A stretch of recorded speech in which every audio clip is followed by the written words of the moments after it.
Hi, guys. It's Kathy. I hope you're doing well.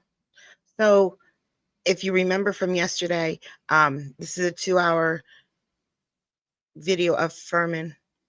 And I think the first part might be a little dry and boring. Maybe not. Who knows? You never know in the OJ trial. But I think at the end it gets really good. So, let's get going. We don't have time to talk. Mr. Simpson is again present with his counsel. Mr. Shapiro, Simpson matter. Mr. Simpson is again present with his counsel. Mr. Shapiro, Mr. Cochran, Mr. Douglas, Mr. Bailey, people represented by Ms. Clark, Ms. Lewis, Mr. Darden. Jury is not present. Counsel, anything we need to address before we invite the jurors to rejoin us?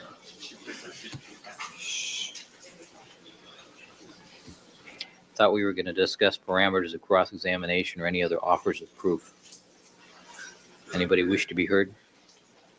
The witness should be out. That's true. Detective Furman, would you step out in the hallway, please? Thank you.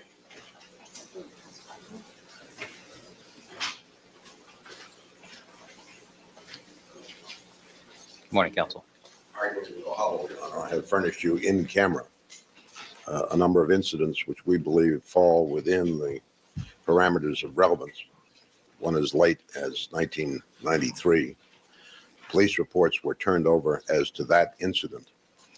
There are no notes or other materials to turn over, but I have reviewed with you the circumstances that would indicate a continuing strong anti-racial feeling where the male is black and the female is white. I think that fair game for question as to why one would walk out in the middle of an investigation in those circumstances. I think that's a fair question. All right. As to the others, I've heard nothing from the court to suggest that any would be out of limits except the one I struck. Which was? All right.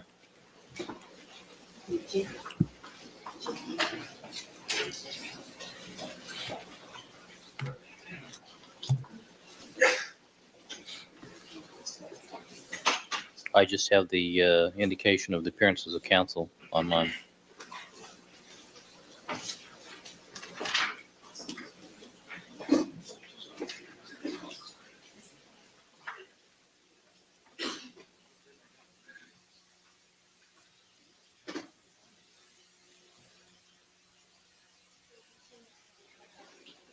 All right.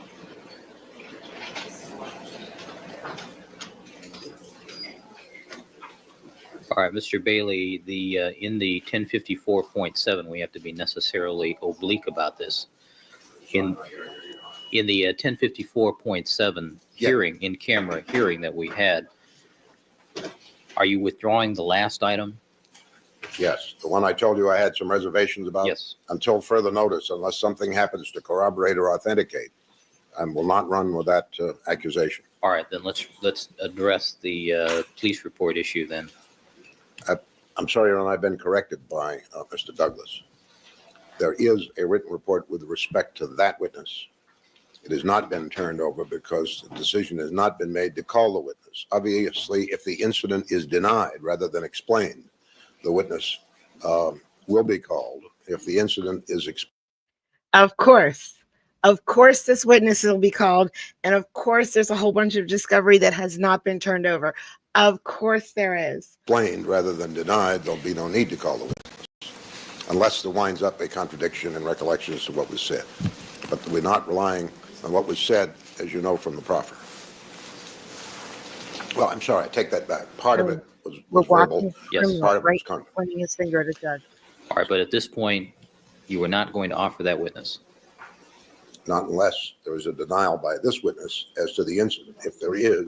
Wait a minute, which one are we talking about here? The one that you have told me that you had reservations about? No.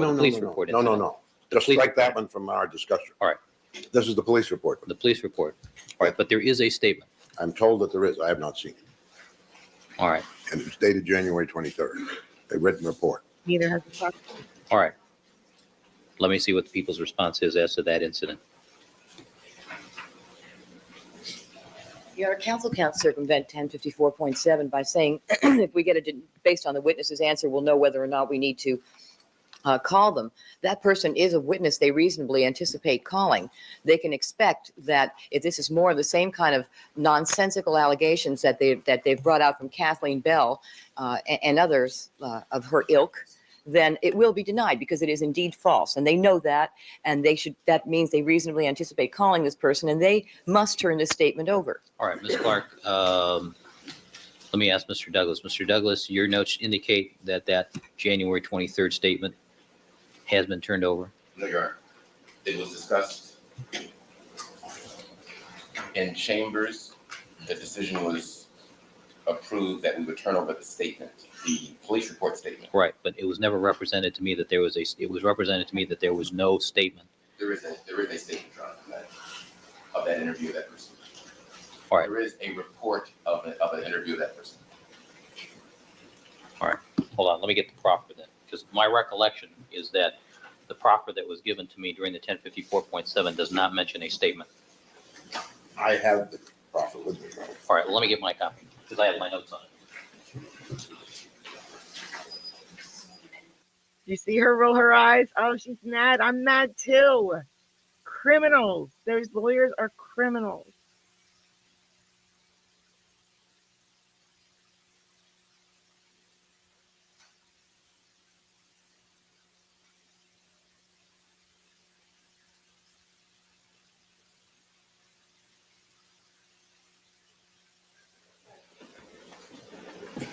All right, Mr. Bailey, the proffer that was provided to the court under seal and in camera mentions that there is no statement. That appears to be incorrect. Well, although I did not know. To me, this sounds like not a problem. This is not a problem at all. It is not admissible. I'm sorry you have a statement, but that is not our fault. Not admissible. This at the time, Your Honor, there is no statement from the witness. There is an investigator's report to Mr. Douglas. All right. That's the only writing, apparently. All right, then let me order this. I'm going to direct that Mr. Douglas provide that statement to the prosecution forthwith. Do you have a copy of it here? I have an original, Your Honor. I need a copy made of court, please. All right, Mrs. Robertson. And we have 3 copies, Your Honor.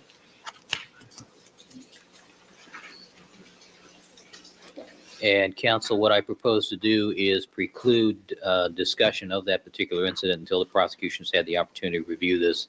If they wish to make further objection, we'll go into that. So I'm going to preclude you from going into that on cross-examination at this time. I object. I object. Does that count? All right. Anything else?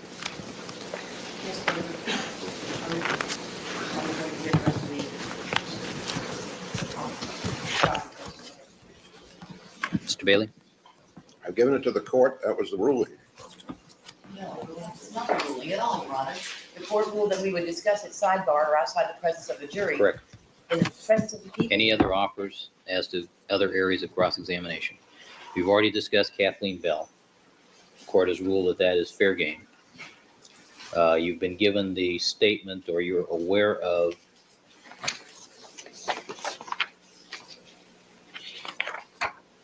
Andrea Terry. And we'd like to be heard about the admissibility of that, Your Honor.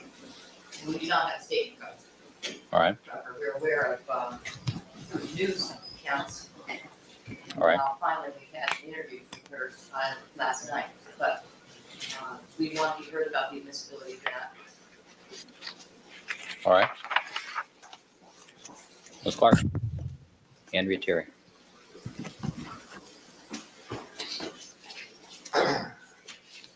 Best of mind, the statement of Andrea Terry is different than that of Kathleen Bell. She allegedly met Kathleen Bell at Hennessy, where Kathleen Bell introduced her to Mark Furman at Hennessy's bar or tavern, whatever. And at that time, allegedly made a comment that she was attracted to Marcus Allen. And allegedly, Mark Furman, in response, in this crowded bar, said, I think that interracial couples are a crime against nature. No, I think it was Marcia and Dearden.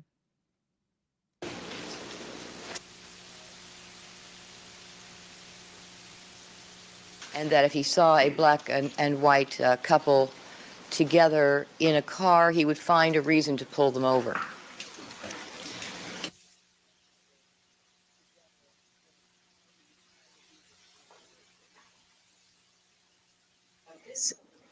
This alleged meeting took place, I would remind the court, after Kathleen Bell supposedly heard the comment that has been widely reported made by Detective Furman at the Marine Recruiting Office. And after she left in tears and hysterical after hearing that comment, she then introduced Mark Furman to her friend Andrea Terry.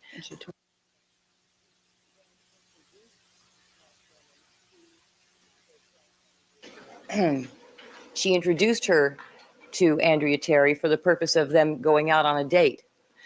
Andrea Terry then comes up some 7 months later with this statement. However, the statement is not as probative as that of the statement attributed to Mark Furman by Kathleen Bell. In Kathleen Bell's statement, she alleges that Mark Furman stated that he would make up a reason in order to stop them. He would actually fabricate evidence, was her statement. Andrea Terry doesn't say that.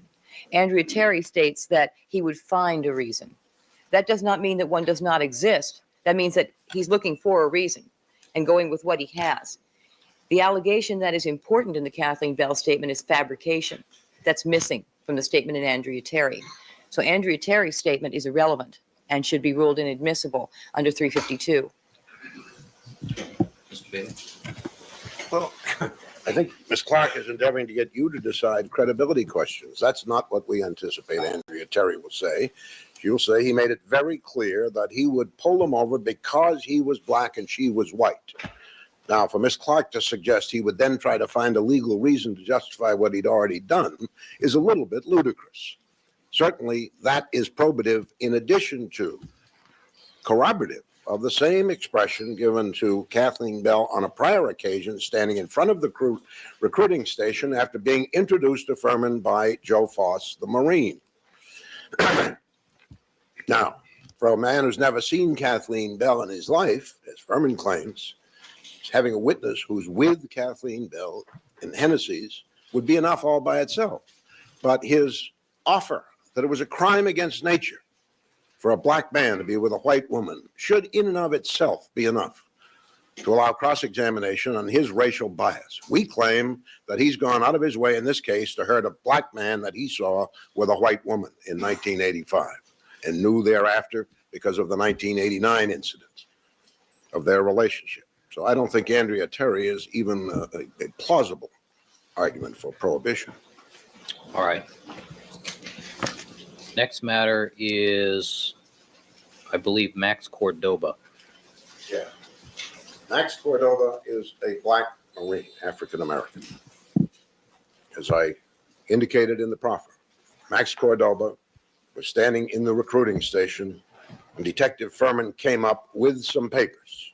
There will be evidence that Detective Furman was making application to join a reserve unit and that the Marines, or some of them, were concerned about where in the world they could put him that he wouldn't have to associate with African Americans because he'd made his feelings plain about that.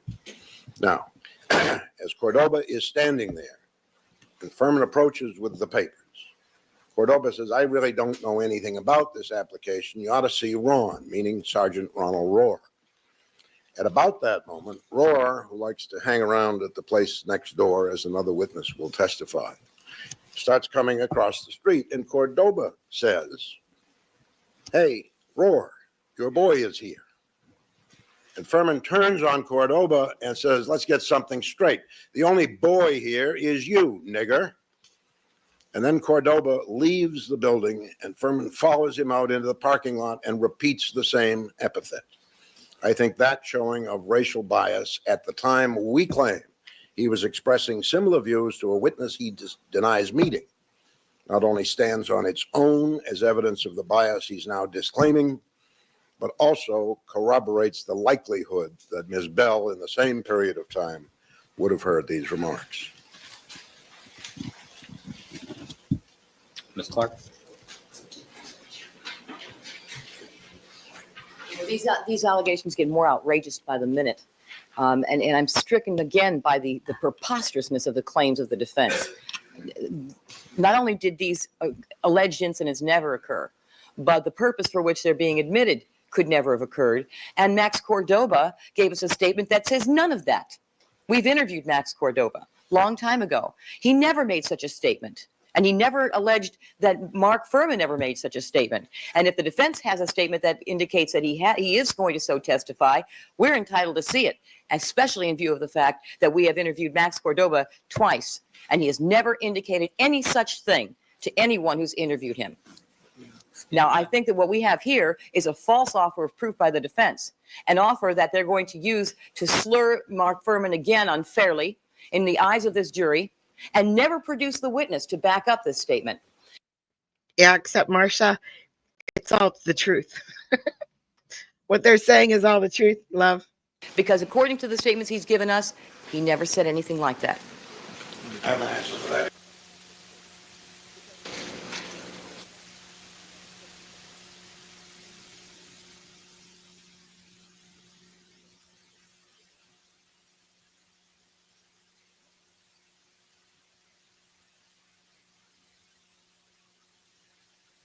Just so we can put this in perspective, Your Honor,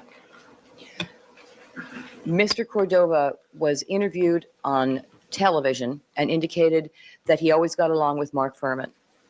He had an interview with Tony Pellicano in which he indicated he always got along with Mark Furman. Months and months later, an interview was conducted in the district attorney's office where he made reference to a joking comment exchanged about somebody said boy and Mark said boy. The N-word was never used by Mark Furman, according to Max Cordova. And that was in all three statements he has given over the past 7 months. His first two statements indicate there was no problem. So that's where we start with Max Cordova. And then belatedly, in February, I think, or January of this year, he vaguely recalls some statement where there was an exchange of the term boy by two people there. But the N-word was never used by Mark Furman, according to Max Cordova. So if the defense has a statement indicating that he will so testify, we need to see it. And if they don't, the court should refuse to allow it, because this is definitely a false offer of proof without some statement to back it up that they're going to use to inflame the jury unfairly and never produce on. Isn't this a footnote 14 issue? Where Max Cordova is on the witness list as a prosecution witness. Mr. Douglas, I don't need the coaching here. Where Mr. Cordova, Sergeant Cordova probably is a people's witness. And this is an impeaching statement of a prosecution witness. So are they compelled to turn that over? It's different, Your Honor, because that's talking about the impeachment of that witness himself. They're not talking about impeachment of Max Cordova. They're talking about impeachment of a different witness. The footnote 11 or 14, whichever one that is, it refers to the impeachment of that witness that they had the statement on. So if they had a statement that impeached Max Cordova, that would be a different issue. But that's not the reason. That's not the proffer. And that's not why they want that statement in. It's not to impeach Max Cordova. We have impeachment on Max Cordova. We have the prior inconsistent statements of Max Cordova. That's not the issue here. So, different situation. And if they do have that statement, we need to see it. But at the very least, I think that the court should refuse to allow that statement in until Max Cordova testifies. He can be questioned, of course, on whether he knows him. But that statement that they are now attributing to Mark Furman through Max Cordova should not be permitted at this time as unduly inflammatory, without probative value, and no basis in fact, because it is being admitted solely to inflame the jury. I don't believe it will ever be produced. Not at all. And so if the court allows the jury to hear that epithet as attributed to Mark Furman by the witness Max Cordova, that is something that is never going to be delivered on. And the court will have allowed the jury to be inflamed by something that will evaporate into thin air as soon as the words are going to be shouted through this courtroom by Mr. Bailey. And I think that that does not produce anything near a fair trial. And that is one statement that should not be allowed in. Let them call the witness. I want to hear him say this. The court's never going to hear it. So I think that the court should not permit cross-examination with respect to that specific allegation on that witness. All right, so there are actually two issues here, whether or not it's appropriate fodder for cross-examination on the issue of racial bias, and secondly, a discovery issue, whether or not you're entitled to see this statement at some appropriate point in time. Yes. All right, Mr. Bailey? Ms. Clark, who so lightly casts aspersions on all the defense team for making up offers of proof and furnishing them to this court, has rather dirty hands in this matter. As you know from the proffer, Max Cordoba wanted to tell Mr. Darden and Miss Lewis about this incident, and they shut him off. They said, we're only interested in what Miss Bell said. And that's what he will testify to. And Your Honor, I have spoken with him on. I don't know. I haven't noticed what he was wearing, but I can tell you, remember, like, one day of court for here is like 2 weeks of my stream, because we're only doing like an hour at a time. On the phone personally, Marine to Marine. I haven't the slightest doubt that he'll march up to that witness stand Then, yeah, and tell probably. the world what Furman called him on no provocation whatsoever.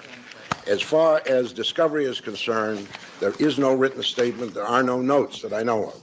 When I heard about this, because he called us wanting to make it known that these people had tried to suppress this information, I spoke to him personally. I don't ever take notes, and I didn't on that occasion. All right. Hi, Treasure X. I haven't seen you in so long. I hope you're doing great, great, great. Thank you. Thank you, by the way. Thank you. Well, it is so nice to see you. Thanks for coming by. Everybody's doing good here.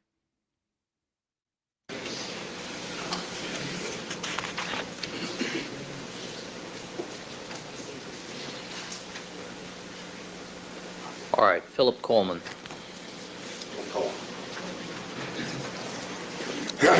Phil Coleman, Carlos. there are no secrets about Your Honor, because we got a letter that Mr. Coleman drafted on his own.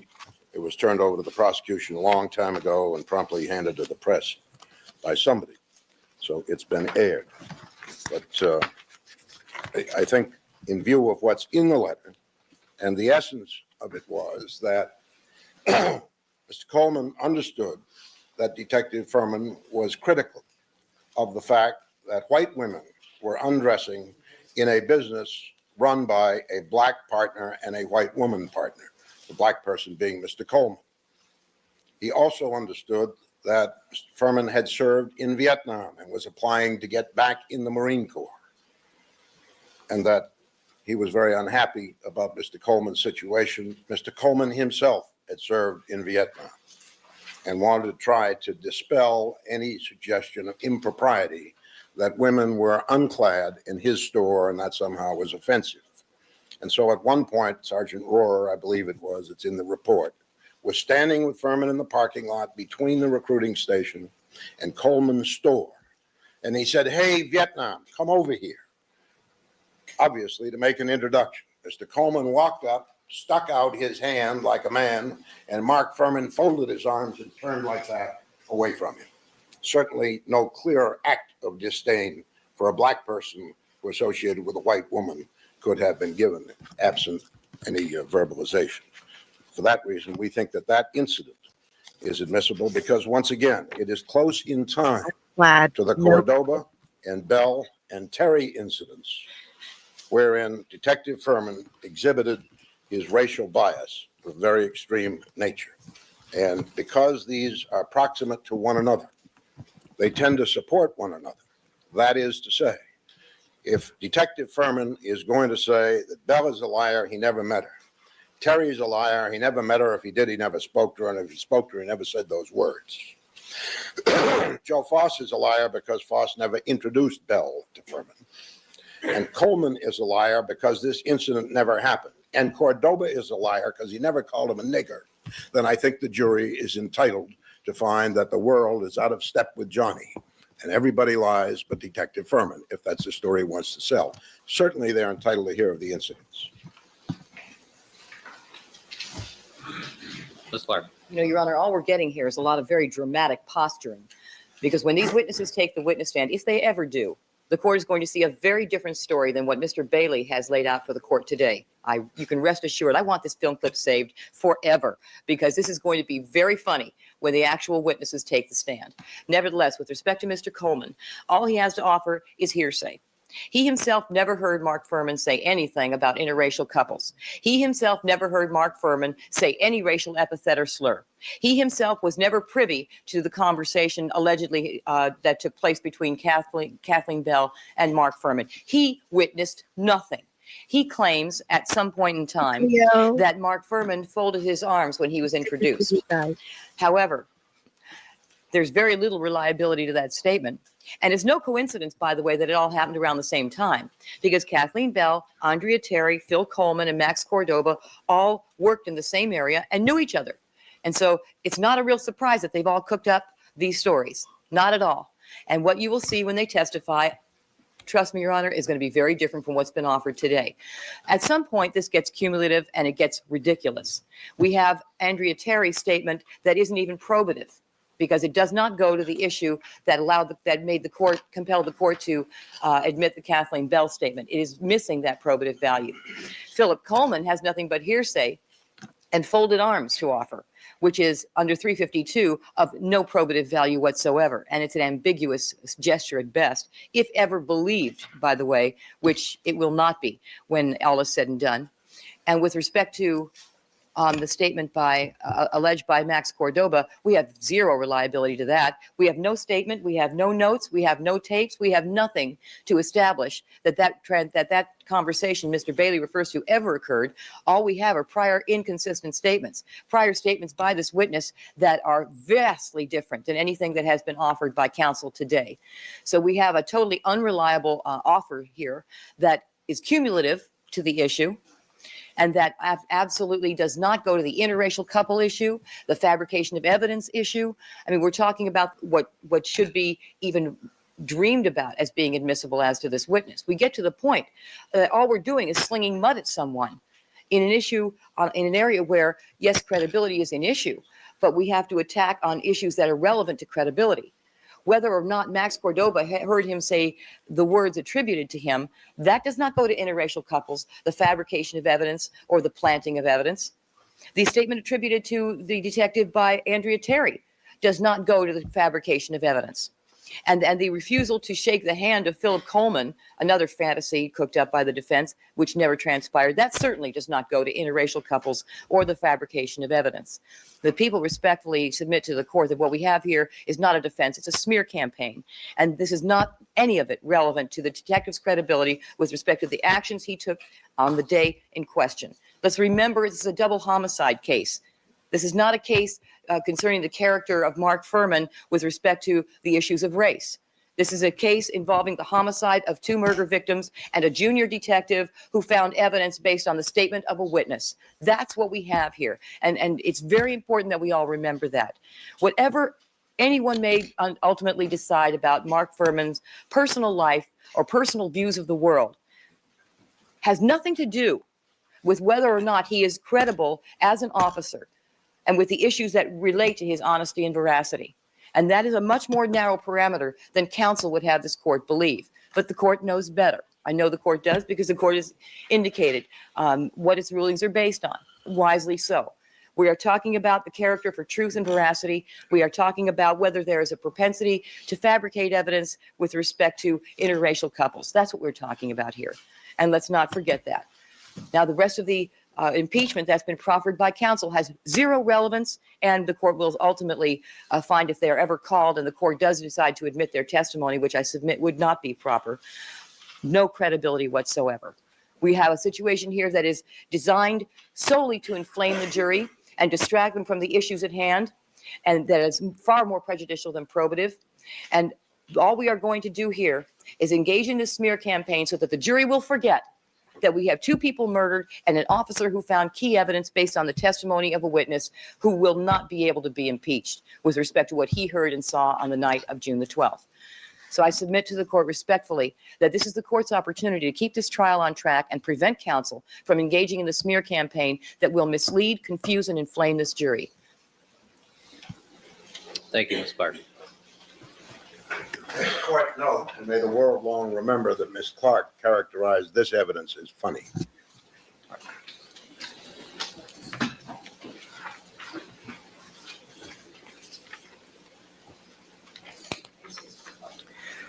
All right, counsel, Ms. Clark, let me just ask you an informational question.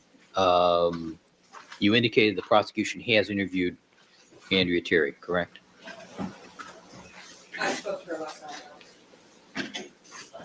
All right.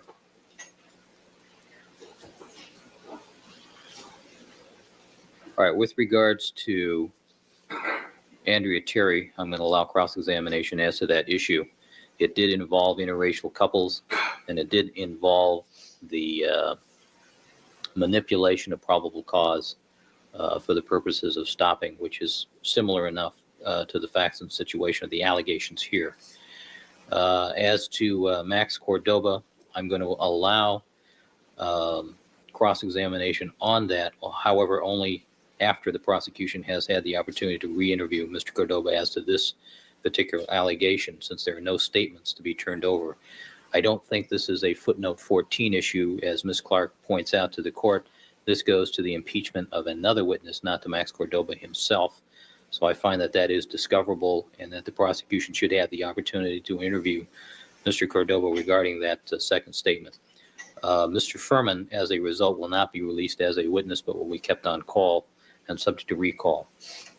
As to the Alwyn Martin matter, the report, since the prosecution has just received the report regarding her statement, that that particular issue will not be allowed for cross-examination until the prosecution has had the opportunity to review that report and conduct any additional investigation. As I indicated, Detective Furman will likely be recalled if that is accomplished. As to Mr. Coleman, court will deny cross-examination on that issue. The refusal to shake hands with an individual can be explained by any number of reasons, and that would be highly speculative. Court finds that not to be relevant under Evidence Code Section 350, and also an undue consumption of the court's time under 352. All right, let's proceed.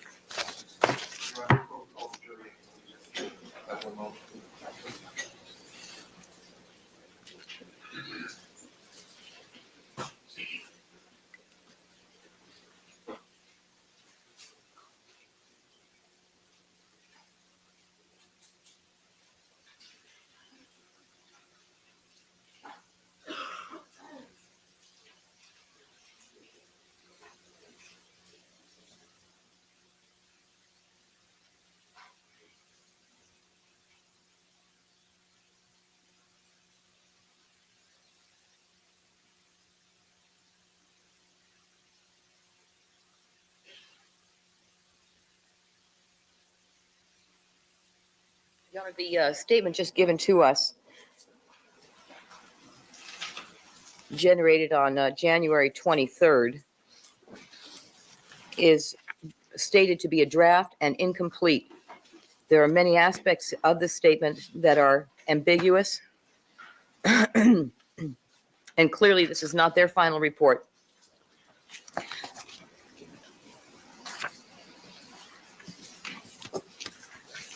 There's more to this that we have not received, and we are talking. I'm talking now about the alleged statement by Alwyn Martin.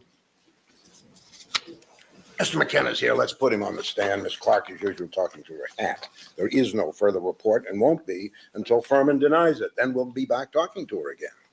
But Mr. McKenna is glad to testify that there is nothing further. He's sitting right here. Well, I'm reading their own report, Your Honor. It says incomplete. It says draft. What does that mean?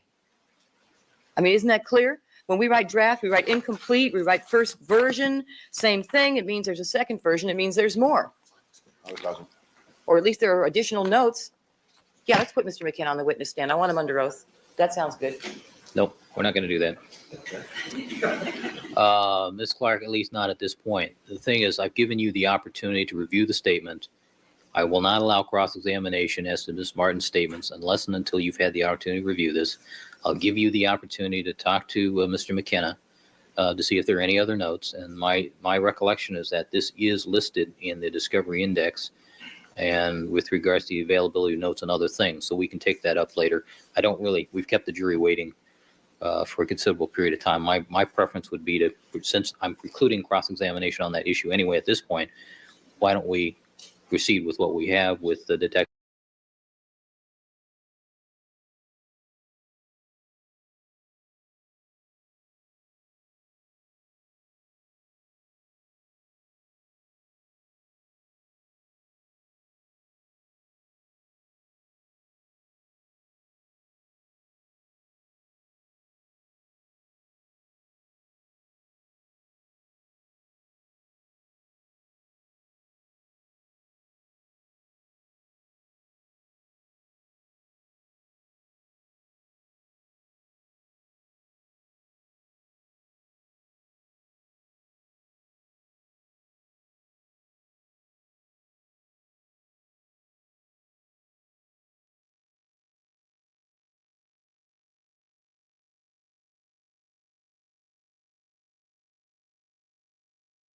and be ready for the cross-examination on that matter, rather than having to read at the last minute and excuse the jury as occurred before during Mr. Cochran's cross-examination. What books are we speaking of? Physical evidence and criminal investigation, physical evidence, and Connecticut State Police, physical evidence and forensic science.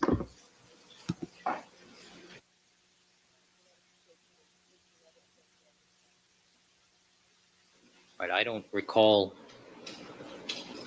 Detective Furman saying that he referred to any of these materials, so I don't know that it's ripe for cross-examination. Mr. Bailey, do you want to address that issue? Mrs. Clark always leaps before judging the size of the chasm. These books are way over Furman's head. They're not intended to be used on him. Therefore, my edification should the reason arise. I like to ask questions of witnesses, even though they may not be experts, that are properly grounded in scientific fact. And these are reference materials. For that purpose, I'll be glad to loan them to the prosecution if they've come to admire the books, but they don't have any need to have them now. I would, of course, like to have the script that she's been using with Detective Furman and haven't been offered that. I think I've probably read books of far more advanced technology than what are here. These are very basic primers, and so I'd like to know if Mr. Bailey intends to use them with Detective Furman. Is it his statement that he will not? The indication I just heard was, I think, no. Dr. Henry Lee will be glad to know about the insult. He wrote all three of them. It's not insulting. He writes a basic primer. All right, I take that as that answer is no. All right, let's proceed. All right, Deputy Russell, let's have Detective Furman, please. Deputy McNair, let's have the jurors, please. Madam Reporter, can you go till noon? All right.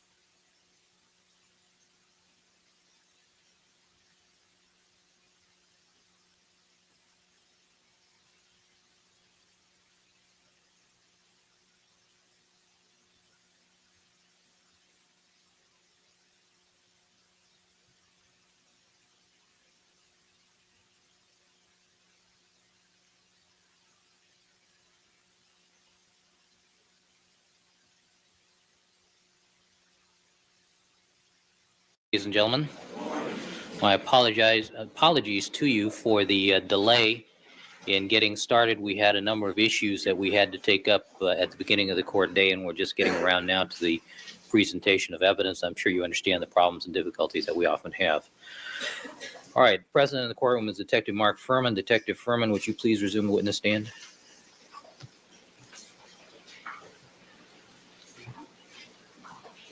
All right, the record should reflect that Detective Furman is present on cross-examination by Mr. Bailey. Good morning again, Detective. Good morning, Your Honor. All right, Mr. Detective Furman, you're reminded you are still under oath. Mr. Bailey, you may resume with your cross-examination. Your Honor. Detective Furman, I'd like to review with you the steps you have taken to prepare yourself for your testimony in this case. When was the first time following the preliminary hearing that you met with one of the prosecutors, those at the table and those not at the table that you know to be connected with this case, to discuss the case and or your testimony? Are you saying post prelim, sir? Post preliminary hearing.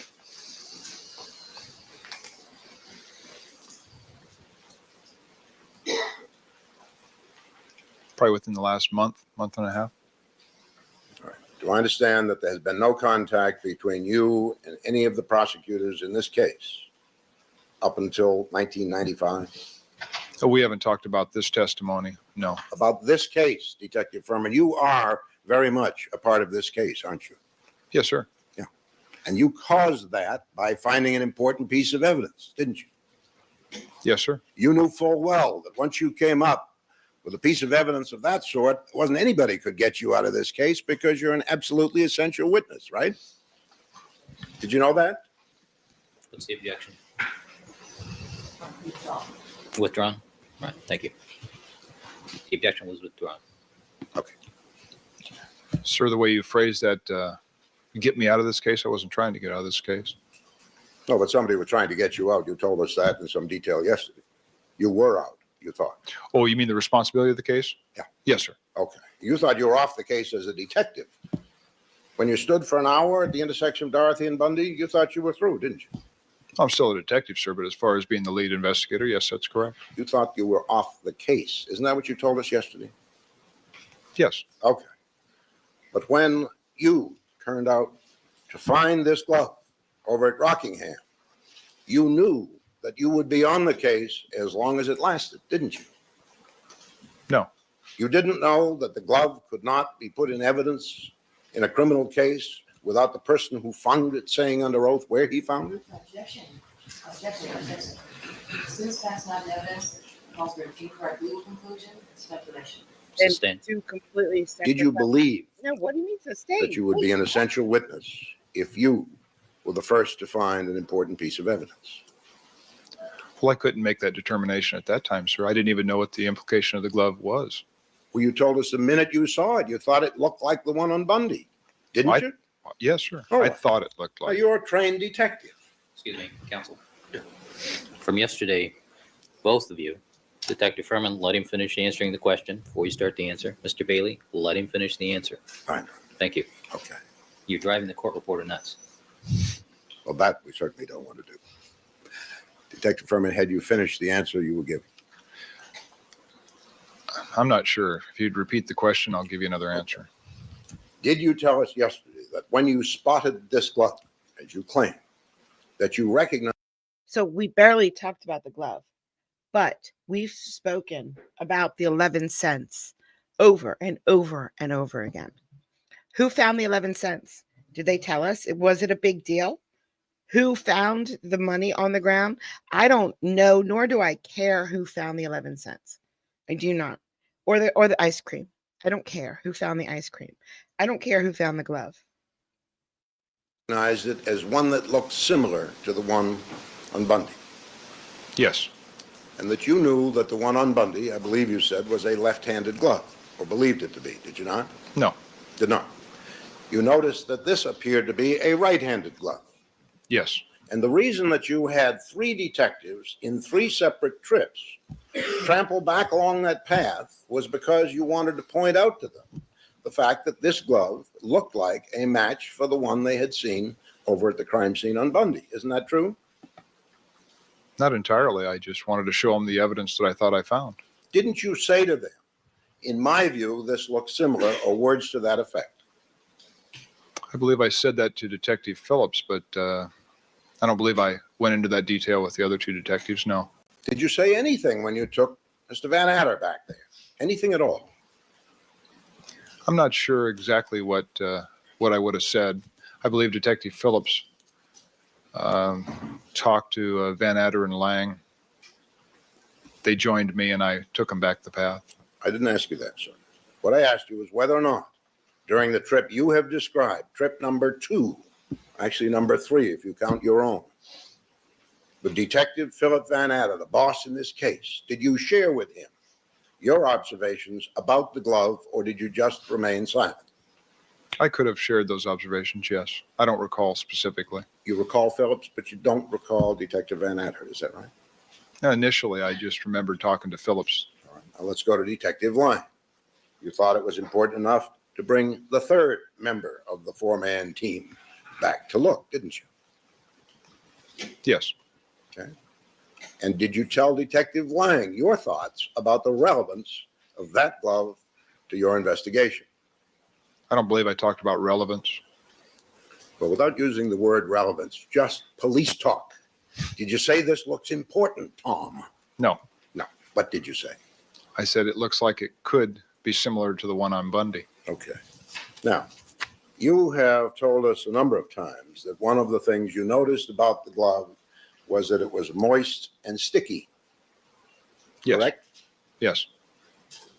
And did you point that out to Detective Phillips, that not only did it look like the glove from Bundy, but that it appeared to have a substance on it making it sticky, which could well have been blood?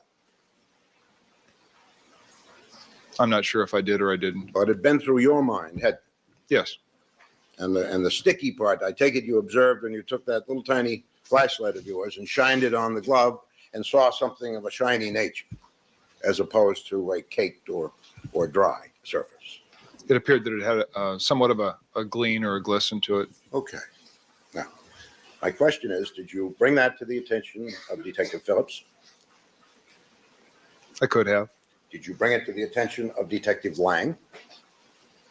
I could have. Did you bring it to the attention of Detective Van Adder? I could have. You don't have a memory of any of those conversations as we sit. I don't have a memory of a specific comment that I made to any of those detectives when we were standing by the glove. Were you more interested in showing each detective individually the glove, or more interested in trampling up the pathway? Well, obviously, I was interested in showing each detective separately and get a separate point of view of what they were viewing as I did. Is it your practice when something is discovered to prohibit detectives except one at a time to view your discovery? Is that the way you usually operate? As a crime scene, you'd want to bring in as few people as possible into an area. As few people as possible. 18 sets of feet is a few people. Now, if we did it all at the same time, it would have been even worse. It would. Yes. Wouldn't you think the first 4 trips would be enough to blot out any footprints of a perpetrator, if any there were? I didn't see any evidence of any footprints. Well, you wouldn't see footprints in leaves, would you, detective? You know that takes an expert, don't you? I don't believe you. Sustained. Do you have some Listen, invisible footprints are real, and we all can't see them, but they're there. Nan, I know your foot hurts, but it doesn't matter. Get down on the floor and get rid of those invisible footprints. You have to do it. Do it for the babies. training about what criminalists do? Yes, sir. Did you tell us yesterday you had taken a course wherein footprints of various kinds were discussed? There was not a specific course, but yes, it was mentioned. I said you took a course wherein footprints were discussed. Is that true? Not just footprints, sir. That was part of a I didn't say just footprints. Excuse me. Let him finish. Oh, okay. it was part of a course for a school. I understand that. It was a course wherein footprints were discussed, was it not? Yes. All right. Did you learn about latent footprints in that course? It could have been mentioned. And what is a latent footprint? Would you explain to the court and jury your understanding? It's a print that is not visible to the naked eye. How can it be viewed by an expert, if you were taught, so that it becomes perceivable? I'm sure there's some type of a chemical process, oblique lighting, quite possibly maybe some type of infrared or, as I said, chemical process, but I'm not an expert in that area. Now, when you first saw what you claimed was a brown object laying on the ground as you approached it, and you noticed that it was a glove, perhaps a match for the one you had seen at Bundy, did you stop and think about what you should next do? Yes. Did it occur, did you then examine, by the way, the shrubbery over the chain link fence where someone could conceivably have climbed over? I didn't focus my attention to the shrubbery at that time, no. Did you inspect it to see whether it was damaged in any way consistent with intrusion? That whole area was overgrown and dirty. That would be extremely difficult to make that conclusion. Did you look for broken twigs or leaves that were damaged in the shrubbery above the chain link fence at the situs where the glove was seen? I did not look, but I did not see any of that. So you didn't have at that point any interest in whether or not someone had dropped the glove coming over the fence. My interest at that point was who left the glove and what condition they were in. All right, let's analyze that. You said what condition they were in. What do you mean by that? Well, there appeared to be something on the glove that could be blood. That's right. Which could well have gotten there if a killer had worn it while slaughtering Nicole Brown and Ronald Goldman, correct? Possibly. What did you think of that, Hours Detective and Furman? I hours. thought of a lot of things at that time. Did you think of that? That along with others. Well, let's take them one at a time. You considered that this glove could have been used in those slayings. And that was its significance, correct? It could have, yes. Did you decide to inquire further as a detective to try to resolve the issue as to what it was and how it got there? At that point, I was just looking for a person that left it. Okay, now let's talk about the person that left it. I'm sure that as you stood there looking at an instrumentality of a brutal murder whose scene you had just visited a short time before, you began to think about the nature of the person that might have had control and custody of that glove, correct? No, You didn't. no. Well, did you think a victim, some victim you hadn't discovered, might have taken a glove from the scene of the crime and deposited it on OJ Simpson's property? Sir, I had no knowledge of anything at that Did point. you think that? No, Okay. Did you think that possibly someone who had been involved as a killer might have deposited that glove wittingly or unwittingly on Mr. Simpson's property? I did not think of any of these things at that time. You didn't think of any of these things? No. All right. Did you think that possibly whoever put that glove there, if it was put there, was somebody dangerous? Possibly. What training do you have about what to do when you sense danger? What's your first obligation? I don't think I understand I got this one. Stop, drop, and roll, and look both ways. that. You don't? No. The safety of the officer, I believe you said yesterday, is a paramount consideration in police work. If you phrase it like that, my own safety, correct? Now, what thoughts were you having about your safety when you were looking at what you thought might have been dropped by a killer? At that time, I was thinking that who was watching me at this time? Aha. Did you have any concern at all that you might be attacked? Possibly. You're a police officer standing there with his weapon sticking out for all to see, weren't you? Yes. On your hip. Yes. That would represent, in your view, some kind of threat to somebody with blood on his hands, wouldn't it? Yes. You had no reason to think that whoever was responsible for that glove was wounded, did you? Yes, I did. Did you see any blood leading to or from the glove in any direction, Detective Furman? No. Well, if they were wounded, did you think they'd been to a doctor and got fixed up? I couldn't speculate on that, sir. But why did you think they were wounded? You tell me. Someone leaving the scene at Bundy was bleeding from the left side of their body. You're sure of that? I'm not sure, but at that time, that was a conclusion that we had made. A conclusion you had made. Did you ever study anything about blood, Detective Furman? Blood and blood spatter, was that part of your course before you became a detective? Briefly, yes. Okay. And did you learn something about reading blood spots to determine their origin? Their origins, right? Yes. In other words, how they Got there? got there. In a general sense, yes. All right. And the first thing you learned is that a spot which is round has been dropped from some object or person that is not in motion. Did you not? That would be correct. And when a spot is dropped by someone who is bleeding and moving, it leaves a different shape on a hard surface, such as the concrete of that walkway, correct? Yes. And the spots that you saw, and the ones that were photographed for this case, were round, weren't they? They appeared to be round, yes. Yes.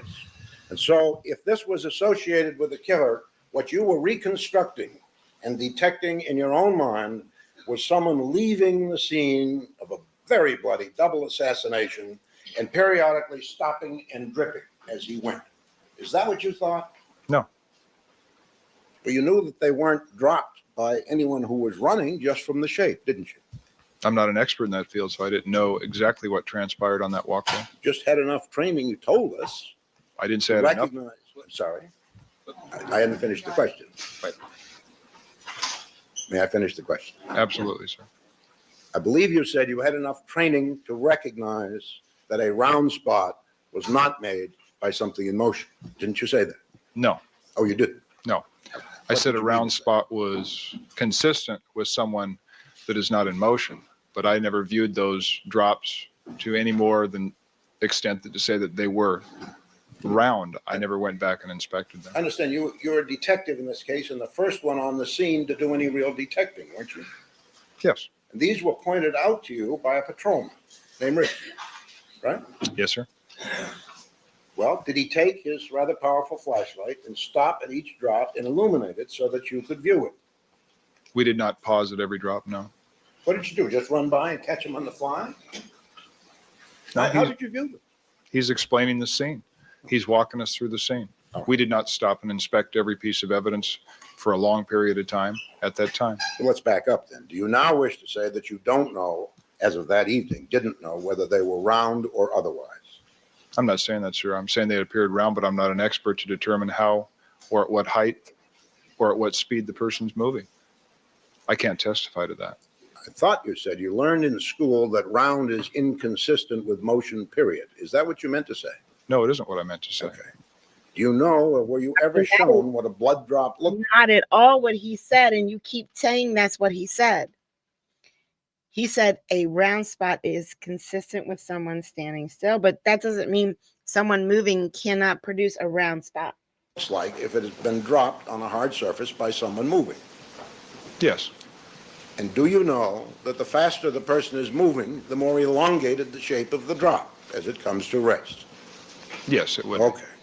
Now, did you have any way to know how long those drops had been on that walkway? That is, any aging on that blood? No. Okay. Now, coming back, if we will, if we may, to Monday. Was it not really your idea to scale the wall and go into Mr. Simpson's house, premise? Detective Van Etter made a statement that we should go in, and how are we going to do it? And I said, well, I'll go over the wall. Detective Furman, in fact, isn't it true that you went to Detective Van Etter and urged upon him that this was an emergency situation, that action had to be taken immediately, that there might be victims bleeding to death inside the premises, and you felt something had to be done right now? Isn't that what happened? No, that was a conversation between Van Etter and myself, and both of us experienced the same concerns. Did you say to him, in my view, this is an emergency and we need to act now? Yes. Did you not say that to him before he made any such statement to you? He was making similar statements to me at the same time in this conversation. And did you volunteer to be the one that hurdled the wall? Yes. Did you realize when you hurdled that wall that there might someday be a legal challenge to the propriety of your actions? No. Did you realize when you hurdled the wall that you were inexorably a part of this case for as long as it might last? I don't think I was thinking any of those things, sir. Didn't occur to you? No. Okay. Had you run any numbers of cars out on the street other than the Bronco, or had they been run by someone to your knowledge? I might have run the vehicle that was just east of the Ashford Gate. It might have been a foreign car. Might have been a 280 or Celica. I'm not sure which it was. Okay. A Japanese car of some kind? I think so. What do you remember about it? I think it was dark colored and quite cluttered in the interior. And I somewhat remember, I think it was registered somewhere in West Hollywood or Hollywood. Okay. And when you ran it through the computer, did it disgorge a name as the registered owner? I don't recall that. Do you remember hearing the name Brian Kalin before you ever went over the wall? No, I don't recall that, no. When you went over the wall and let the other officers in, you proceeded ultimately to Cato Kalin's room, correct? Yes, Did you hear any of the other detectives inquire of Mr. Kalin if he had seen Mr. Simpson that evening? I'm not sure if it was a conversation to that effect, more like, do you know if Mr. Simpson's in the house or the main house? Okay. But you did not hear any question about the whereabouts of Mr. Simpson, as Mr. Kalin might be able to attest to it during the relevant period. No, All right. When the others went to Arnell's room, at Cato's suggestion, I take it, you stayed behind.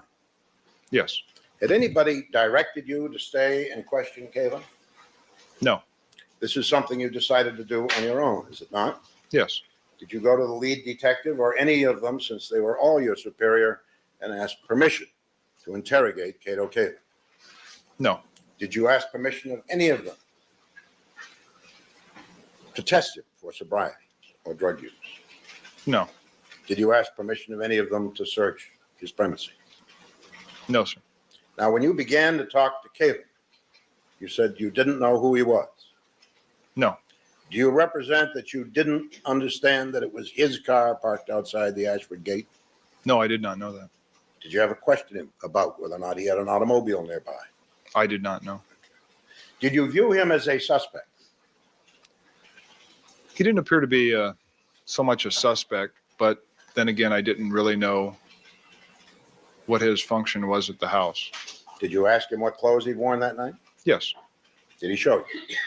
yes, Did you inspect them looking for signs that might in some way tie him to the homicides? I looked at his clothes and his shoes, yes, Okay. You turned his shoes over to look at the soles to see if there was any blood on or in between the ridges of the soles, correct? yes, What was the purpose in doing that, Detective Fern? to see if there's any blood on the soles. Okay. Now, in interrogating Kalin, were you watching him carefully to see if he did anything unusual or made any little slips in his talks with you that might capture your interest? Well, Mr. Kalin's Mr. Kalin, and I didn't know that then, but he's rather different when he talks. I'm sure that's interesting. Would you try to answer now the question I put to you? I was trying to, the specific question, sir, once again? The specific question was, while you questioned Mr. Kalin or spoke to him, were you observing him for the purpose of We got Kardashian doing a little bit of work finally. He just dropped a note off. Let's see what Kardashian's note said. picking up any of the little signals that interrogators look for? Nervousness, contradiction, slips of the tongue, that sort of thing. Not consciously, no. By the way, had you felt the hood of the Kalin automobile, what turns out to be the Kalin automobile, as you did the Bronco? The I don't Kardashian believe so. question. You weren't concerned about the recent history of that vehicle, I take it. Well, I didn't find anything on that vehicle or anything around that vehicle that was really very suspicious. And you weren't concerned whether it had been recently driven, even though it was parked very close to Mr. Simpson's premises. That's all? No. Okay. All right. Now, in questioning Mr. Kalin, there was, in your mind, a very urgent matter to which you needed an answer, was there not? Which Something question you was that? really wanted to know when you went into his room. Isn't that true? No. Well, one of the most important questions a detective can ask a witness or potential witness is, did you notice something unusual? Correct? I don't think that's the most important. It's pretty I see. general statement, sir. I said one of the most important questions a detective can ask of a potential witness is having noticed anything extraordinary or unusual. Isn't that so? Extraordinary, I would agree with. Okay. Now, and you put that question to Mr. Kalin, didn't you? Yes. But there was another issue so important that you had to cut him off and put another question before he could respond. True? I don't believe that's the situation. Well, do you normally ask somebody a question and then before they have a fair chance to answer you, cut them off with another one?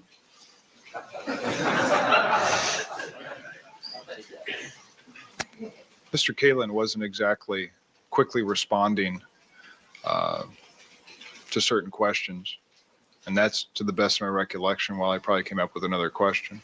I now understand that the reason that Cato got question 2 before he answered question 1 was that he was slow on the draw. Is that right?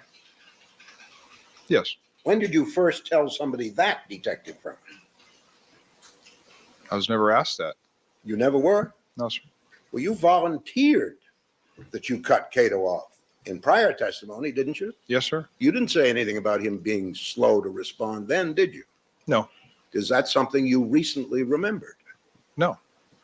Is it something you simply left out? No, it's something I wasn't asked. Was there any other reason to interject question 2 about the Bronco?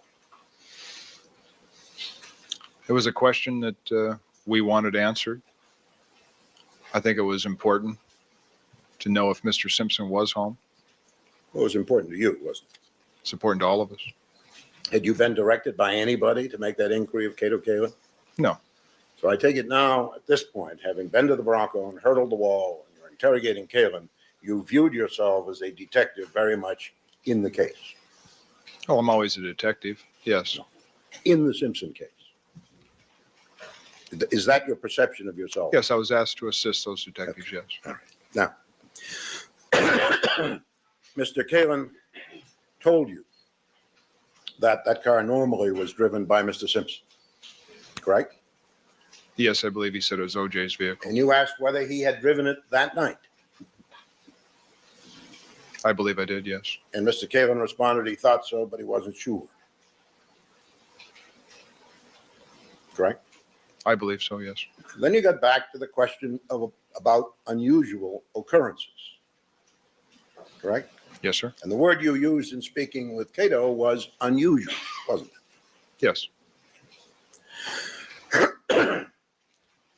And now that he finally did get a chance to answer, what did he say? He said at about 10:45. He heard a crashing on his wall and he thought there was going to be an earthquake. His picture shook. And then he continued to say that he went out to investigate it and he saw a limo at the gate. Well, he never suggested to you that he went back along the wall, between the wall and the fence, to the area of the noise, did he? No, sir. Did he tell you he started to do that before Mr. Simpson left for the airport, but because the dog wouldn't go with him, he was afraid and canceled the investigation? Did he mention that to you? No. You didn't know that at the time? Didn't know at any time. Okay. You didn't know that was his testimony in the preliminary hearing? No, sir.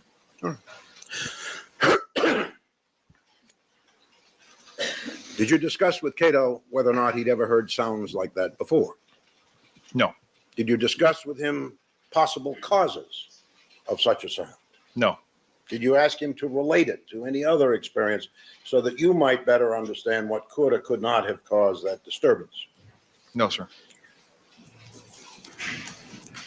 Did you then and there, Detective Furman, decide on your own to go out and investigate the source of that sound?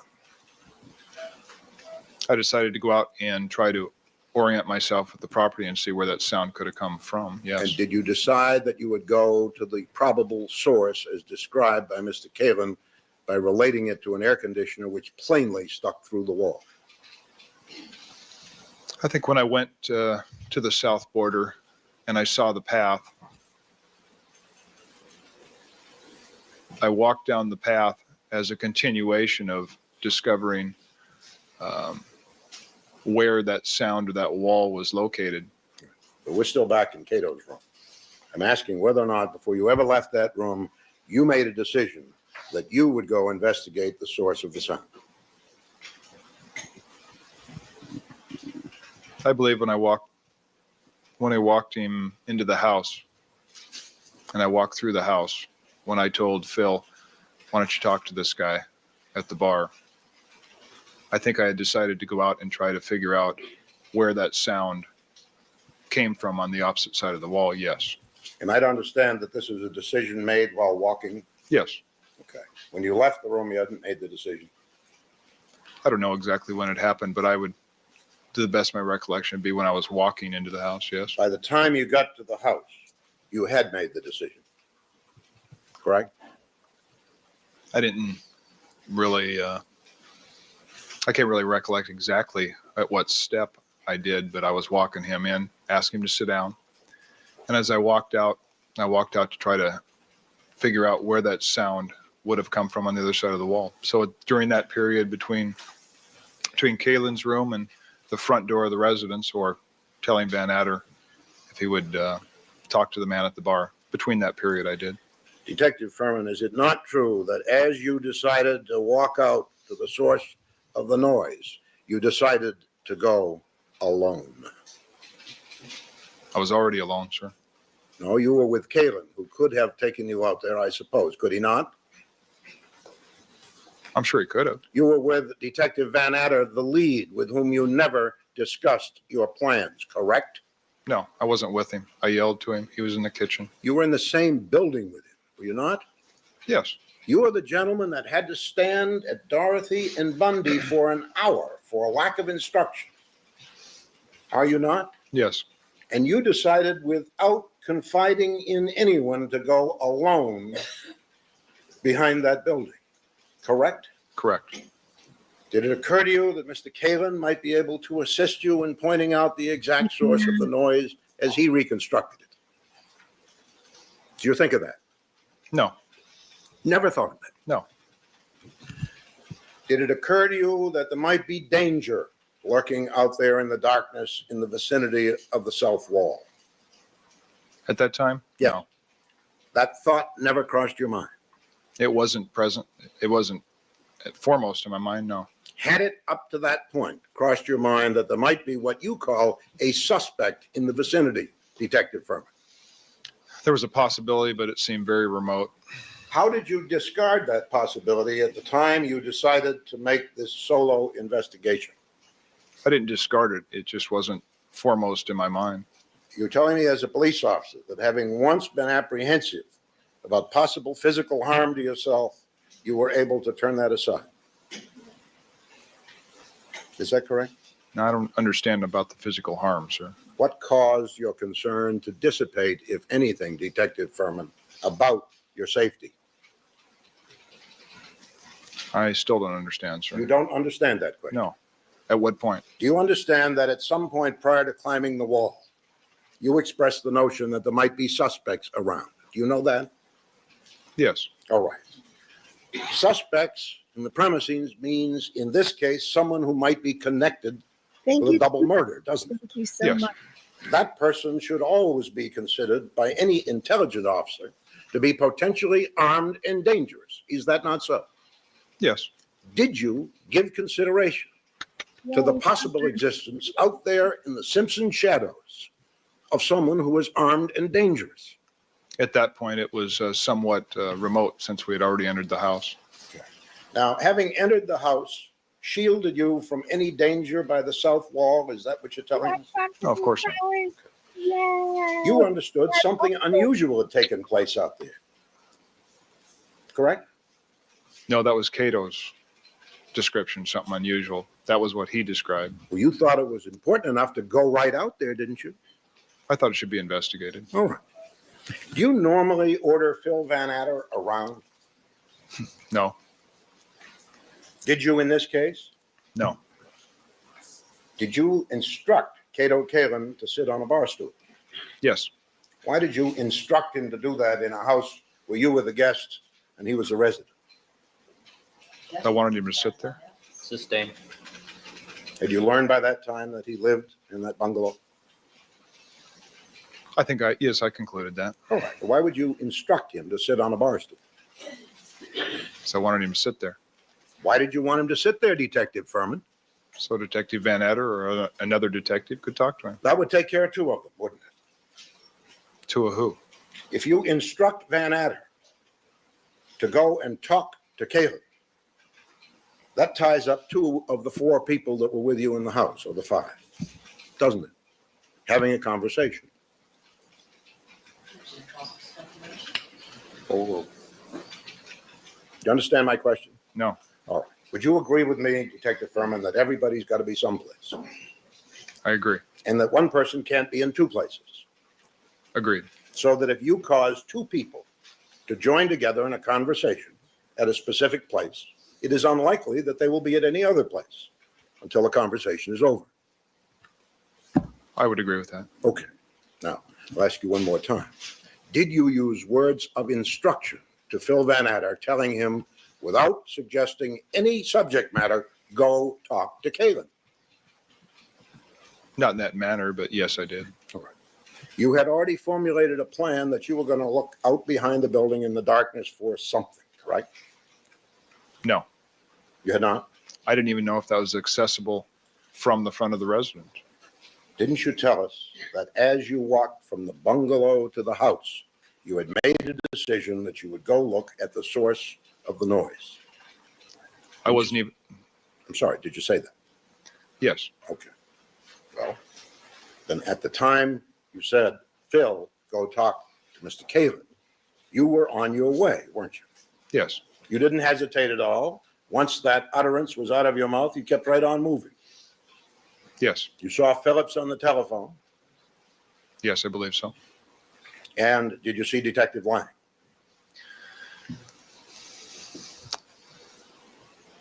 I don't recall if I saw.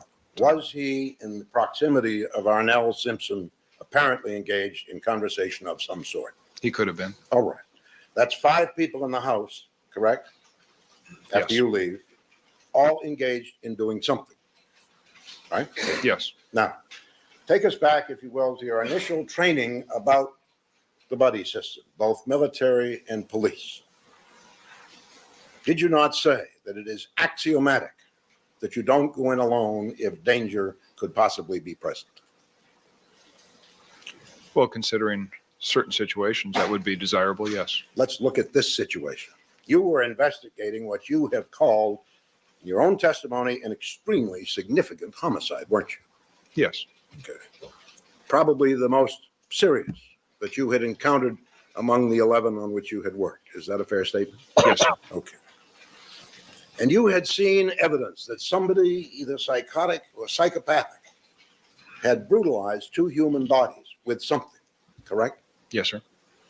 And you knew that that someone could be unpredictable and deadly if you were to encounter them, correct? I don't think we knew anything about the killer at that time, but I'd say that they would be dangerous considering the scene. Wouldn't you draw an inference that somebody capable of that kind of murder might not hesitate to take you down? Yes, Okay. So as you leave the building, you left 3 guns behind, didn't you? 3 detectives, yes. 3 detectives, each of whom was carrying the same sidearm that you're wearing today, correct? Yes, That's a Glock automatic pistol, is it? No. What is it? I believe all 3 of those detectives, one was carrying a 2-inch 38 model 36. One was carrying a Smith & Wesson stainless steel. And Detective Van Adder, I don't recall what he was carrying. I was carrying a Beretta. Automatic weapon, Yes, each capable of firing several shots in quick succession. yes. Had you thought about asking one of those fellows to go with you? Maybe someone who had a grown-up flashlight? No, You never considered that for a moment? no, All right. Now I ask you once again, was it not your purpose to be in the area along the south wall alone? no, it wasn't. It just worked out that way, is that it? I didn't even know the south wall was accessible. No, it just worked out that you left the house and made your investigation for 15 minutes or more alone. That's how it worked out. That's how it worked out. You now walk back to the pathway toward what you think will be the wall with the air conditioner. Am I correct? Yes, At that point, you're solely expecting to inquire into possible sources of something that thumped the wall and made a picture shape. there was a possibility, yes. Did you proceed slowly and with some caution into this area. Yes, How far ahead of you would this little teeny flashlight illuminate the way? 5, 6 feet. But it was bright enough to alert anyone in that darkness that somebody was coming carrying a light, wasn't it? Yes, it would. You could see it from quite a distance if it were pointed at you. Yes, So you would proceed along the walkway, pausing to look at the structure, what you call indentations. yes. And you come upon the glove. Eventually, yes. Now, you have told us that you had learned in school that footprints not visible to you might be raised by a criminalist, true? It's possible, yes. When you saw the glove, did it occur to you that there could be, in that area, either where you had just gone or in the other direction, some footprints that could help identify the person who may have dropped it there? We have, Well, I'd like to pursue it. That was Briefly. foundational. Yeah. briefly. Did it occur to you? That wasn't on my mind at that time, no. Did it occur to you that if you walk back and forth, you might damage any existing footprint evidence in the leaves, any latent evidence? Sustained. We've been through this. This is the third time we've been on it. I asked you yesterday whether or not you could have, had you chosen to do so, taken the detectives alongside the chain link fence on the other side and shown them the glove by shining your light through it. Could you have done that? I don't think we could have, Overruled. I don't think we could, Go ahead and answer the question. Sorry. I don't think any of the detectives, including myself, could see it that well from that location. Did you make any effort to do that before walking over the footpath? No. Did you ever go down the chain link fence on its south side On the south side of that residence, yes. of the fence so that you could look back through it to the Simpson property? Yes, You did. yes, When did you do that? This is off the Simpson property I'm talking about now. yes, sir. Okay. You did walk down to the little garage that's the home down on to be occupied by Miss Lopez. Yes. And how far down did you go? I went down along the chain link fence, along the whole south border of the Simpson residence and that residence to their north border, which would be the same property line. I walked into the backyard. I didn't see anything or any exposed areas, and I walked back towards the cyclone fence by the building When was this? after I returned from Bundy. Okay, this is in daylight. Yes, But did you ever do that prior to running the detectives down the path to look at the glove? no, Did you notice that when you saw the glove, there was an object equidistant from the fence on the other side of the fence? It was very plainly visible through it. yes, So that presumably, if you had chosen to do so, you could have had the detectives look through the fence and had the same vantage point with respect to the glove, couldn't you? no. You could not. No. What's the difference? Well, it was very overgrown. It was very dirty. The leaves were very thick in the flower bed area on the other side of the fence. It was very hard to even get in there. I personally tried to get into that area, and it was very difficult, very dirty. Could you do it? Not by choice. You mean it was inconvenient? No, it was unnecessary. In any event, you are looking at the glove and associating it with the killer and no one else, correct? I didn't know that, but I think I was leaning towards that, yes. Well, you certainly didn't think a victim had traipsed over there and dropped that glove there, did you? I don't know, sir. Did you ever, for 1 minute, Detective Furman, while looking at that glove, think, gee, some victim may have dropped this here? I didn't know anything with the evidence. I asked you whether or not you thought, or even an instant, that that might be the product of a victim's travels. I can't say 100% that it would be a suspect, so there's a small percentage. I said it's a possibility. Well, what's the ratio, 99 to 1? I'd probably lean 75-25 with a suspect. All right. Now, you then proceeded down a darkened area which you now say had cobwebs at least at the upper section. Yes, When you originally described this venture, You didn't say anything about the cobwebs being only at the upper part of the wall, did you?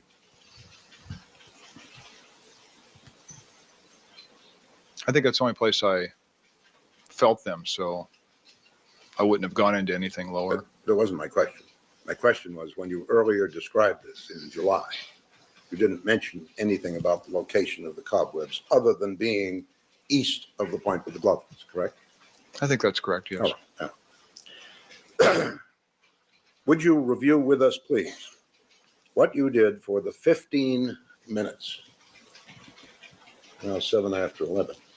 For the 15 minutes that you stayed out there alone after your discovery and before you sought to bring it to the attention of anyone. Yes. All right. I'm sure a lot happened in 15 minutes, and I would like you to describe every detail if you can. I walked slowly down the pathway going east to that potting or that large plant area that's probably 25-foot square. How long did that take?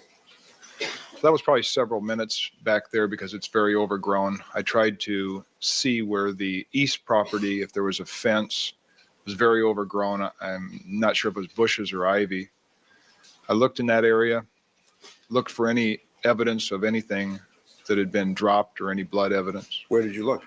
On the ground, on the walls, the plants. I returned back westbound on the path. Wait just a minute. How much of your 15 minutes was spent back in the small yard that you viewed as a No. situs for potting? Get down. Several minutes, probably more than 5. Since several, like moments, has no real definitive meaning, could you please use minutes or seconds and minutes to describe each step that you took? How many minutes were you present on the far side or east side of the alleyway between the fence and the building? Talking about the pathway, sir. You have walked how many feet from the glove to the end of the building?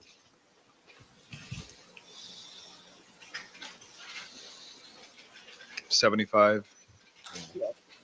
Well, if a normal walking rate is 350 feet a minute, what would you think your rate was at that time? That it took you several minutes to go 75 feet? I didn't testify to that, sir. I think you just said it took several minutes to get to the end of the building a few moments ago, did you not? No, I did not. All right. Tell me now, how long did it take? Well, I just walked to the end of the building. I spent several minutes back in that area Okay. at the end of the bungalows. Once again, would you try to help us and avoid the use of the word several, which can mean different things to different people? How many minutes was it from the departure of the glove till the time you left the small yard at the back of the building? 5 minutes, You spent 5 minutes there looking around with your flashlight, approximately. look on the wall, the ground, look for blood, and what else? Anything that looked out of place or something that didn't belong. Well, if the glove was dropped by a killer, why were you back on the wall looking for blood?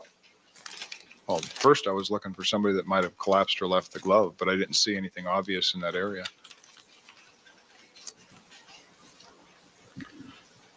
Okay.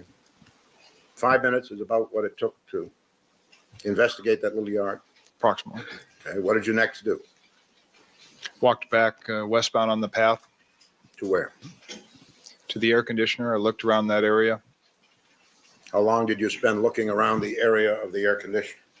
I would say a couple minutes, but if I had to bring it down to minutes, 2-3 minutes. 2 or 3 minutes. Tell us what you did during that period to inspect the air conditioner and its surround. What did you look at? I looked at the air conditioner to see if there's anything disturbed, any blood, anything left there. I shined my light on the blue paper object on the other side of the fence. I looked in that area, I stepped past that area, and then went around where the indentation was farther west. And how long did you spend there? Probably more time than I did back in the area where, In minutes, Detective Furman. trying to explain, sir. Yes. Probably more than that area in the potting area, so I'd probably say in excess of 5 minutes, maybe as many as 7 or 8 minutes. All right. What did you do between 5 and 7 minutes by the indentation area, as you call it? to complete your investigation? I believe there's an electrical box there, and there seems to be I think there's an entry to the underneath of the house. I opened that. I tried to look in there. It was very difficult with my flashlight. It wasn't very powerful. I decided to not go any further. I didn't see any evidence of anything at the entry. The voltage box, I opened that.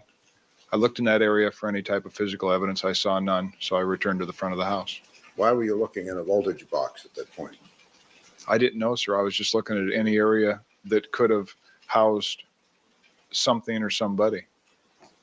In a voltage box, you thought there might be somebody in it? It was a very large voltage box. I didn't know what was behind it until I Was that opened why it. you opened it? Yes. Okay. Nobody there? No. Did you try to go in the door that's accessible from the footpath Which door is that? on the south side of the house? Did you notice a door there in your 15-minute investigation? I noticed one on the garage. Did you notice any door that would lead into the house?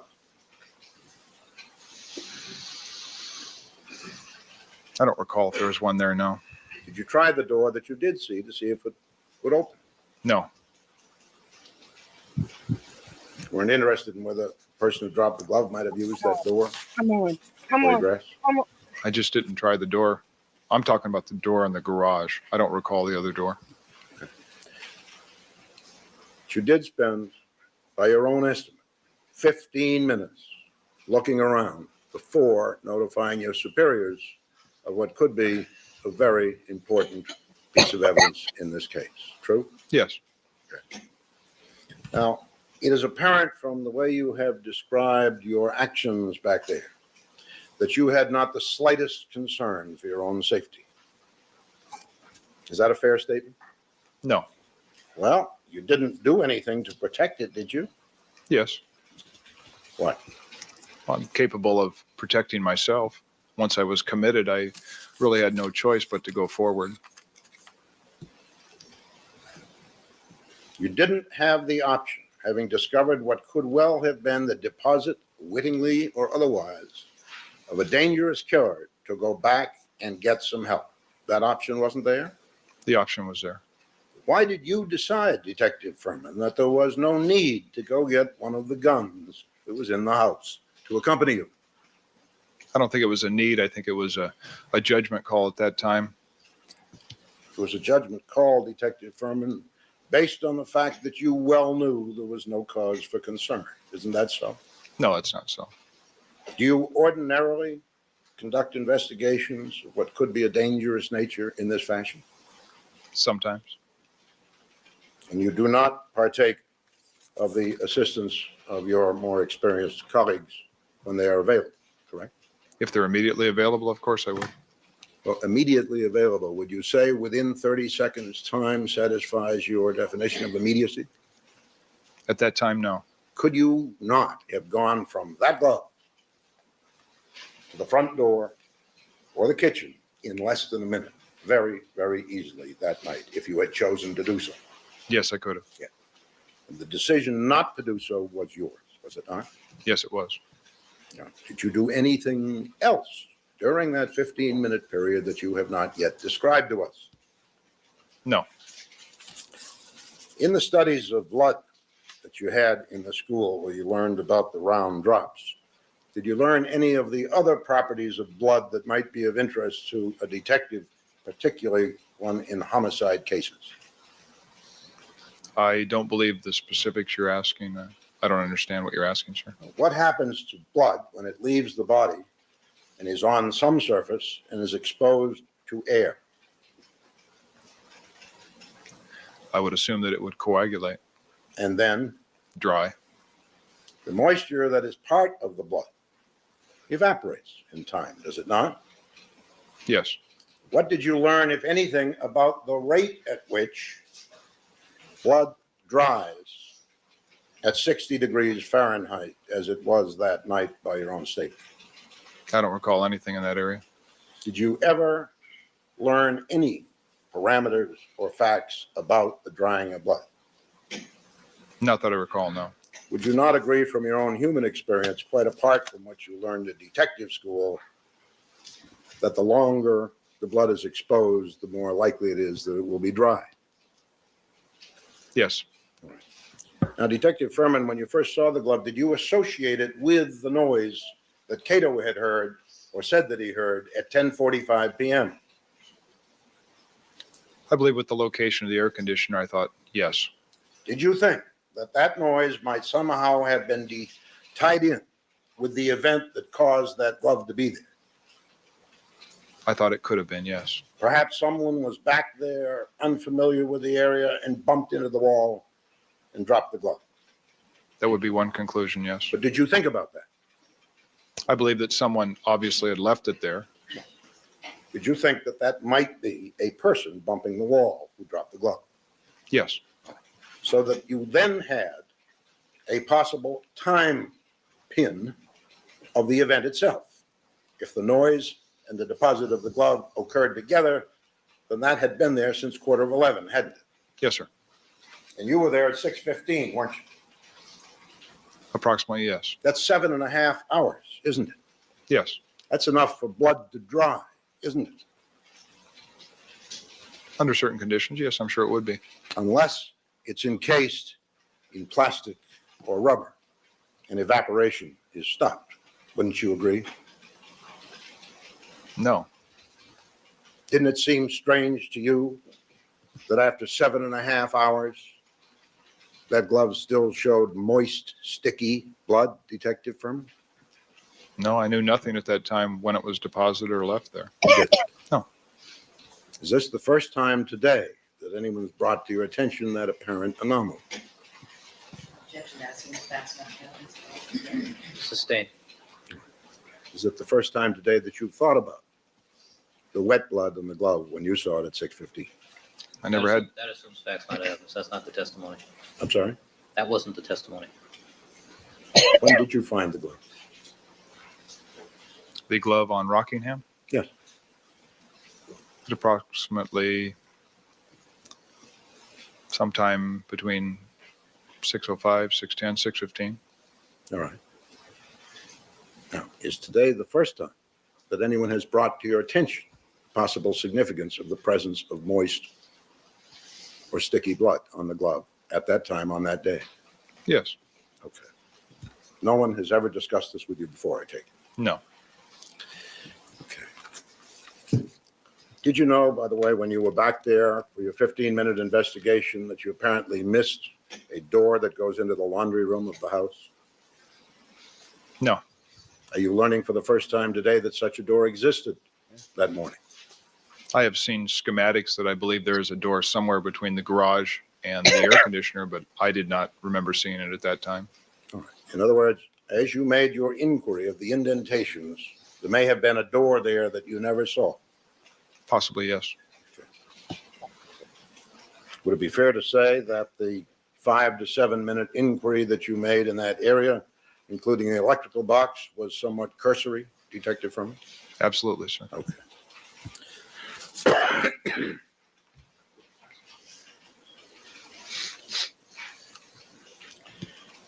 Had you, by the way, did you see any steps back there leading somewhere? On the path, sir? Adjacent to it? Might have been 2 steps by the garage door. Anywhere else? I don't recall. Do you know whether or not there are steps that lead up to the laundry room door? I can't even remember visualizing the door, so I couldn't tell you. If there were, is it fair to say that in your 5 to 7 minute inquiry in that area, you never noticed them? That would be fair to say. Okay.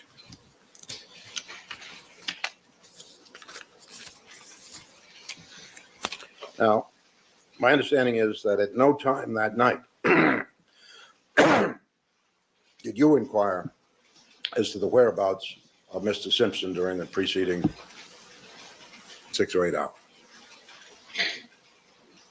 Well, I had heard, but I didn't do much inquiring, no. And you never inquired of Cato.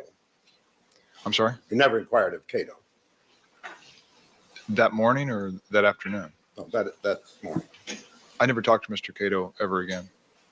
No, I'm talking about the time when you were in his bungalow questioning him. You never put the question to him about Mr. Simpson. I'm sorry, I don't understand. Mr. Don't- Simpson, what? Did you ever ask Cato if he knew where Mr. Simpson had been the prior evening? I don't believe so, no. And when he told you about seeing a limo, did you infer or inquire as to whether or not that was to take Mr. Simpson somewhere? No, I didn't. Did you learn at some point that Mr. Phillips, Detective Phillips, had reached him by telephone in Chicago? Yes, later in the morning I did. When was that book? Later in the morning, maybe an hour later, half hour. And did you learn from other witnesses in the course of the day that he had left the property at around 11 to go to the airport? I don't believe I heard a timeline that day about when he left. Detective Van Etter was away from the property, and Detective Lang was on Bundy. So I didn't talk to anyone except for Phillips.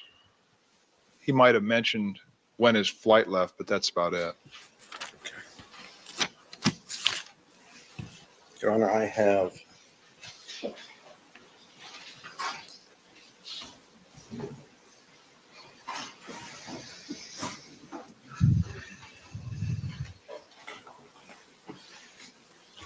prepared for the convenience of counsel, the court, the parties, 9 copies of the testimony of this witness at the preliminary hearing, and I'd like permission to have them passed out so that we can all follow the next phase of the cross-examination. May that be done? Yes. Oh boy. Oh boy. Oh boy.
Was a copy given to the witness?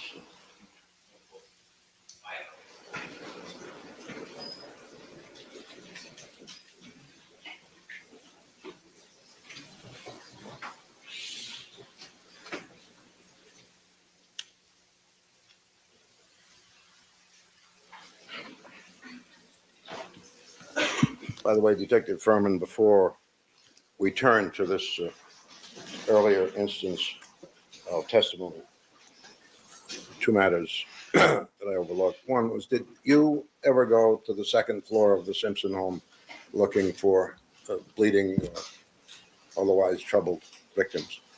No, Did any of your team, the 4 detectives, to your knowledge, go and inspect the balance of the house? I do not know. Was it not you who said to Detective Van Etter, we have an emergency here?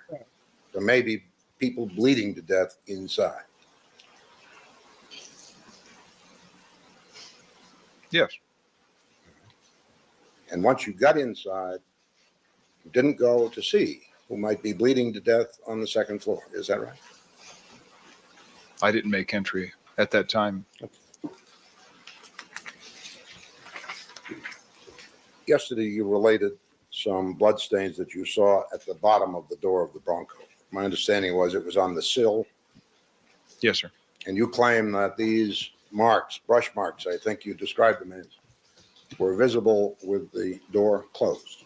Yes, It is your position that in your presence, at least, the Bronco was never opened or any of its doors or windows while you were there, right? that's correct. And you never saw anyone else do it.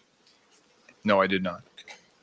Did you at some point get to show criminalist Fung the location of the brush marks you have described? Yes, I did. Could you tell the court and jury when that occurred and who was present?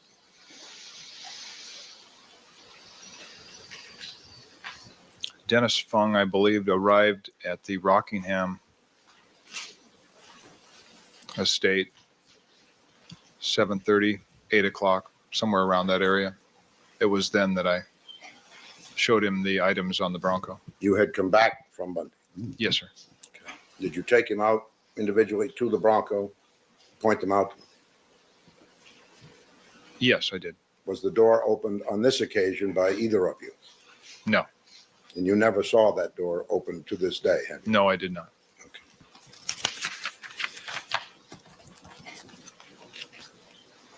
With me.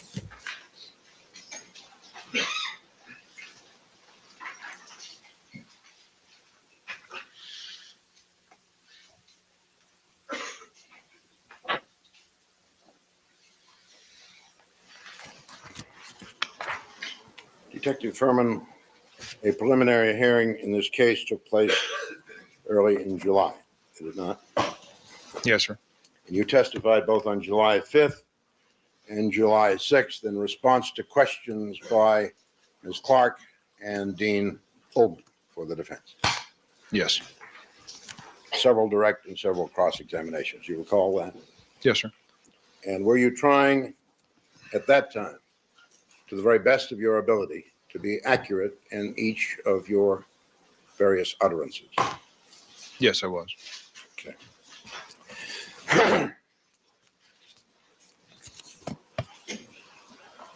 Now, would you turn, please, to page 41 of the transcript that's been placed in front of you?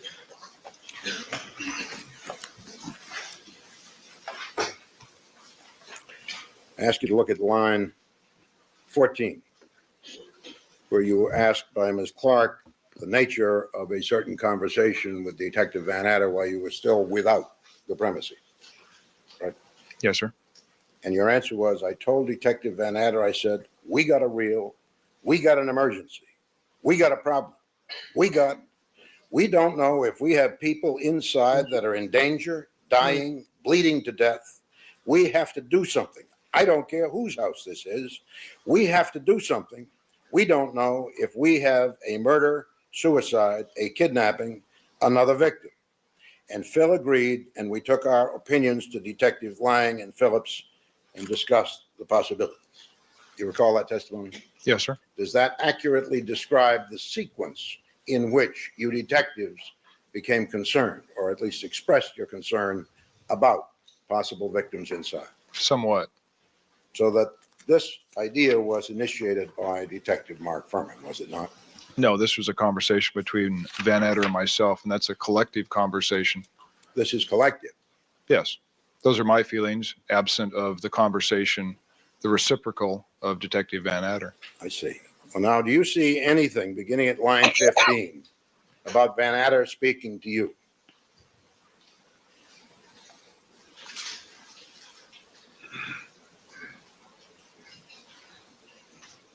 No, sir. And do you see that most of what I have just recited is in quotes and thus attributed by the court reporter to you talking about yourself? Do you notice that? Yes, sir. Okay. Now, is it not the fact that the first one to suggest an emergency and the need to do something right now was you? I don't know if it was me that first suggested it. Van Adder and I were both talking about it. I don't know how it came down exactly to that point. Okay. After authority had been obtained from the necessary brass. Oh my God, I was unmuted that whole time. I'm so sorry. I didn't know. It was probably echoing like crazy. John, no, we can do streams on Saturday. It'll just cost $600. And then I can stop working on Saturdays. I love this idea. Yes, I think Commander Bushy, was it? To go Concern- in without a warrant. Commander Bush had no say in that, sir. Oh, he didn't? No. Van Adder didn't check with anyone? No, He made the decision. he made the decision. Not working Saturday. When he decided that you were right and it was necessary to go in, how were you elected to go over the wall? Objection, that was taken testimony. Decided he was right. Overruled. How were you elected to be the one to go over the wall?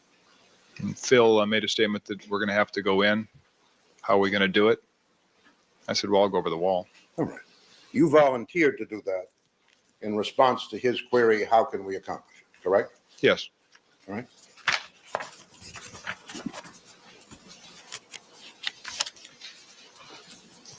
On page 46, in line 15, while you are For 300. with Cato Kalin in his room, I'll do it for 250. you say that you stayed because you didn't know who Mr. Kalin was, and I wasn't sure if he was even supposed to be there. I stayed with him and engaged him in a conversation about who he was and what he was doing there and a few other things. My question is that accurate? I believe so. Yes. Did you determine that Cato Kalin, from talking to him, was a proper person to be in that house at that time? I never saw any identification as far as an address. He might have said he lives there or he stays there. Okay.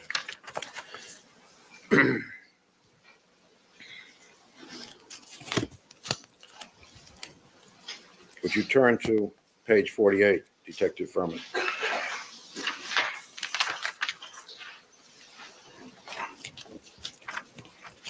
It's the latter part of a long answer, which goes almost 2 full pages. I'm interested in only a few lines. I will read the whole question and answer if you prefer. Would you like me to do that? Yes, sir. Okay. The original question was, did you have a conversation with him, meaning Cato Kalin at that time? 47, line 12. Answer, yes. Simultaneous with, I was walking. I walked to the bathroom, which I couldn't see into from where I was standing at the doorway. I walked in just to make sure nobody was in there. And I opened up the closets to make sure no one was standing in the closets. I engaged him in conversation while I was doing that. I noticed a pile of clothes to the, if you were lying in the bed, it would be the right side. Next to the right side of the bed, and a pair of shoes. I asked him if those were the clothes he wore, and he said, last night, and he said, yes. I said, mind if I look at them? He said, no. I picked up the shoes, I looked at the soles. I picked up the clothes, and I looked at the clothes. There didn't appear to be anything unusual about them. I put them back where they were. And I was still talking to Mr. Kalin. I asked him if there's anything unusual that happened that night. Before he answered, before I let him answer, I asked, who drives the Bronco? He says, well, that's OJ's. I said, is that all? Is that the only person that drives it? And he goes, yeah. I asked him if there was anything unusual that happened the previous night. He said, well, about 11:15, I heard some crashing on my wall, and I thought there was going to be an earthquake. But that was only noise just one time, and my picture shook. And he pointed to a picture which was just to the west of his bed, which would be the far right of his room, looking into his room from the doorway. And then he said, I went outside to see what was going on, and I saw a limo at the gate. Objection, objections of the state's testimony. Why don't you I'm reread sorry. I went outside to see what was going on with the noise, and I saw a limo at the gate. At that point, I interrupted him, and I took him into the house where now Mr. Simpson's daughter and the 3 detectives had already entered the rear of the residence, and the door was open. Did you give that answer to that question on your direct examination by Ms. Clark on July 5th? Yes, sir. So that, in fact, when you interrupted Mr. Kalin after asking him about unusual events, you put 2 questions. Number 1, whose Bronco is it? And number 2, is he the only one that drives it? Correct? Yes, sir. Why was it important to know that then, Detective Furman? Now, there was blood on the vehicle. Okay.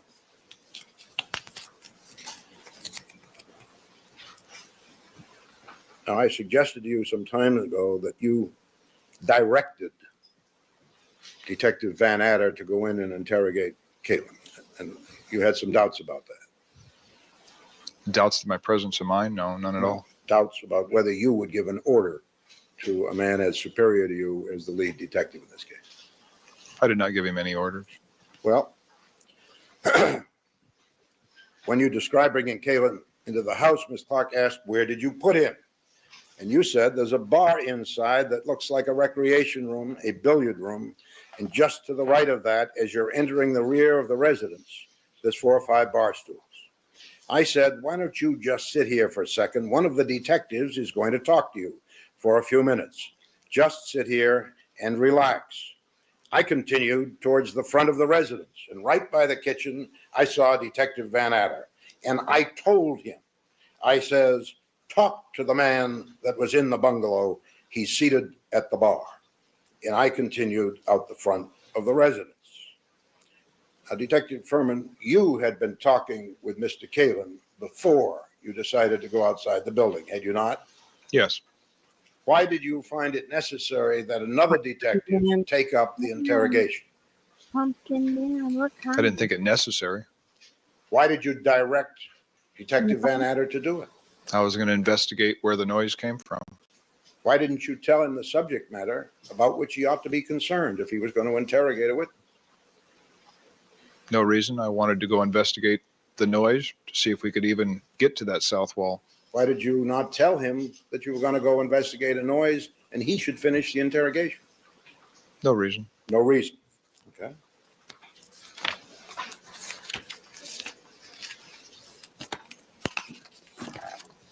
On that same page.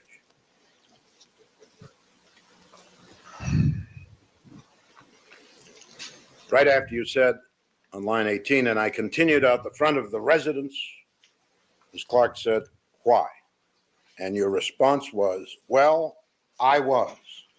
From the statement he made, the crashing sound, and the time that he heard it, combined with the blood in the Bronco, the way I was feeling is there is a possibility there could be another victim, a suspect that had collapsed or escaped via that route on the southern border of the house. Do you read the answer in front of you?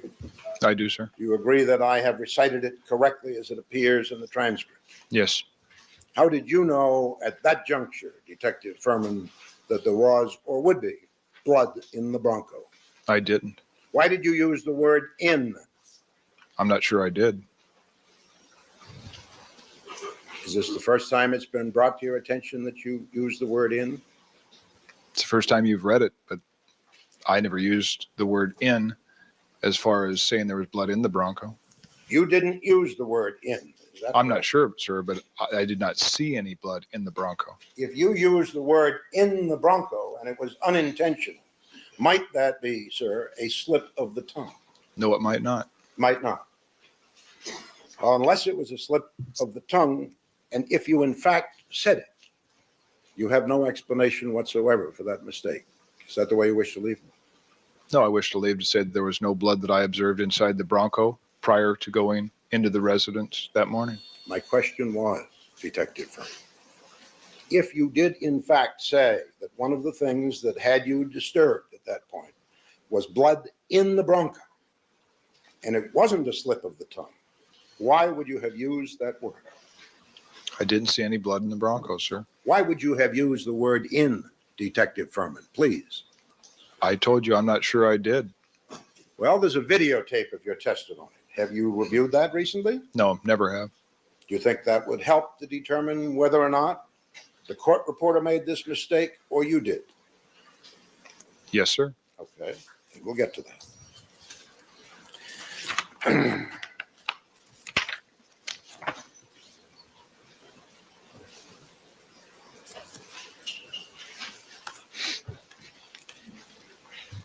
On page 54, Detective Furman. Under cross-examination, is it? No, I'm sorry. Toward the end of your direct examination by Ms. Clark, and after saying that you noticed the glove and identifying it in a photo marked for that hearing as D, I'll ask you whether or not you asked these questions and gave these answers. By Ms. Clark, when you saw that glove, did it have some significance to you? Answer, yes. It looked very similar to the glove that I observed on Bundy hours before. Question, and based on that observation, sir, what did you do? Answer, I looked at it a little closer. I noted that it did not match the terrain. What did you mean by that? I'm going to finish the answer. We request that it be vetted in its entirety. Sustained. All right, we'll come back to that, Detective. As you can see, there's a lot of dirt and leaves. This glove was not dirty in the least. It looked a little sticky and moist. 2 fingers were stuck to the glove. It looked like it was stuck there with some type of liquid. I didn't touch it. I went past the air conditioning duct that you can see in photo A, and as soon as I went past that air conditioning duct, looking for the person that might have dropped the glove, thinking that they were farther down the walkway, I ran into spider webs immediately. Do you recall giving that answer? Yes. All right. So I take it, it is true that your first step after seeing the glove was to go look for the person who dropped it. Yes. That's what you say. Yes. And you expected that the person who dropped it would be a killer. I didn't know that, as we brought up before. What It did was- you expect? Objection, ask and answer. Overruled. But let him finish his answer before you ask him the next one, Mr. Bailey. Yes, Your Honor. What did you expect to find in the nature of the person who dropped the glove? I had no idea, sir. And that didn't cause you any apprehension for your safety. Yes, it did. Well, did you take any precautions? Yes. What did you do? I moved forward instead of backward. You moved forward in the direction of danger instead of backward away from the direction of danger, which was a precaution as you viewed it.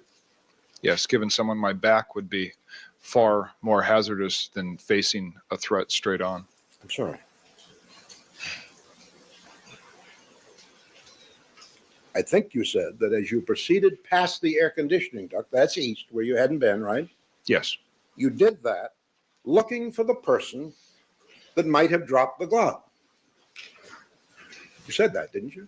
Yes. Well, if that's the case, then the danger was in front of you and your back was perfectly safe, wasn't it? If I turned around and went back west, it wouldn't be safe, sir. Oh, it was safer in your view to forge on and maybe encounter a killer than it was to get out of there. Is that right? That's correct. Okay. When you encountered the spider webs, did it occur to you that whoever dropped that glove had come the way you had come and gone back out the same way? His hair is It was possible, but I didn't know the condition that they were in when they left that glove. I'm not talking about any condition of a person. If there are spider webs across a passageway, the odds are fairly good that no one has run through there recently. True? Run, yes. Crawl, Or unknown. what? Did you see any marks on the ground indicating a human was crawling there? I saw no marks on the path. Okay. Staff not unanimous. Overruled. Okay. Overruled. At Bundy. And you described, as you did for us, page 64 at the top, that having been unable to see the bodies from your original position to a satisfactory degree, Risky took you around Dorothy up the alley and in through the house so you could come out the front door and have a better vantage point at the top of the steps without walking through the blood. Correct? Yes, sir. And at the top of page 64, you are talking about that, aren't you?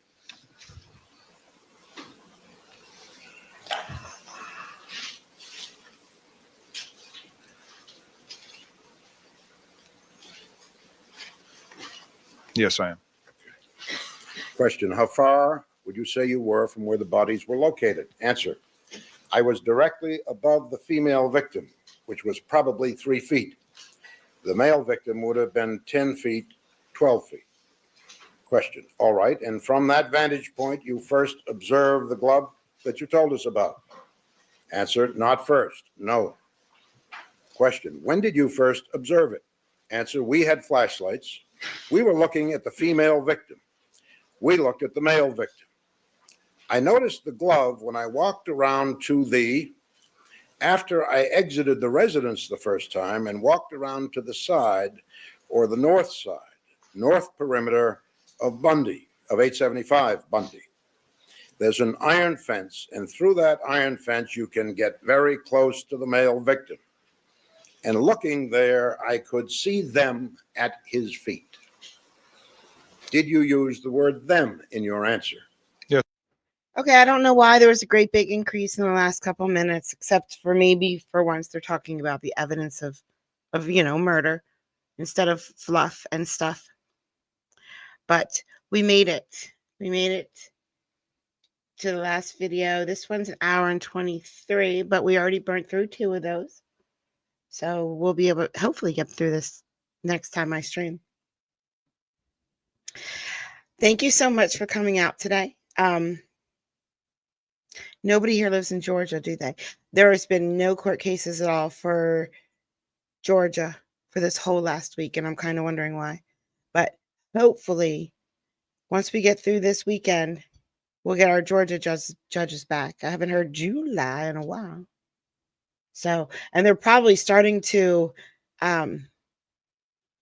set things in July right now. So we should hear that word a lot. Anyway, it's Friday night. Go out, support a local pub. Just get a beer and then go home and tip your waitresses. And have a great day, guys. See ya. Thank you.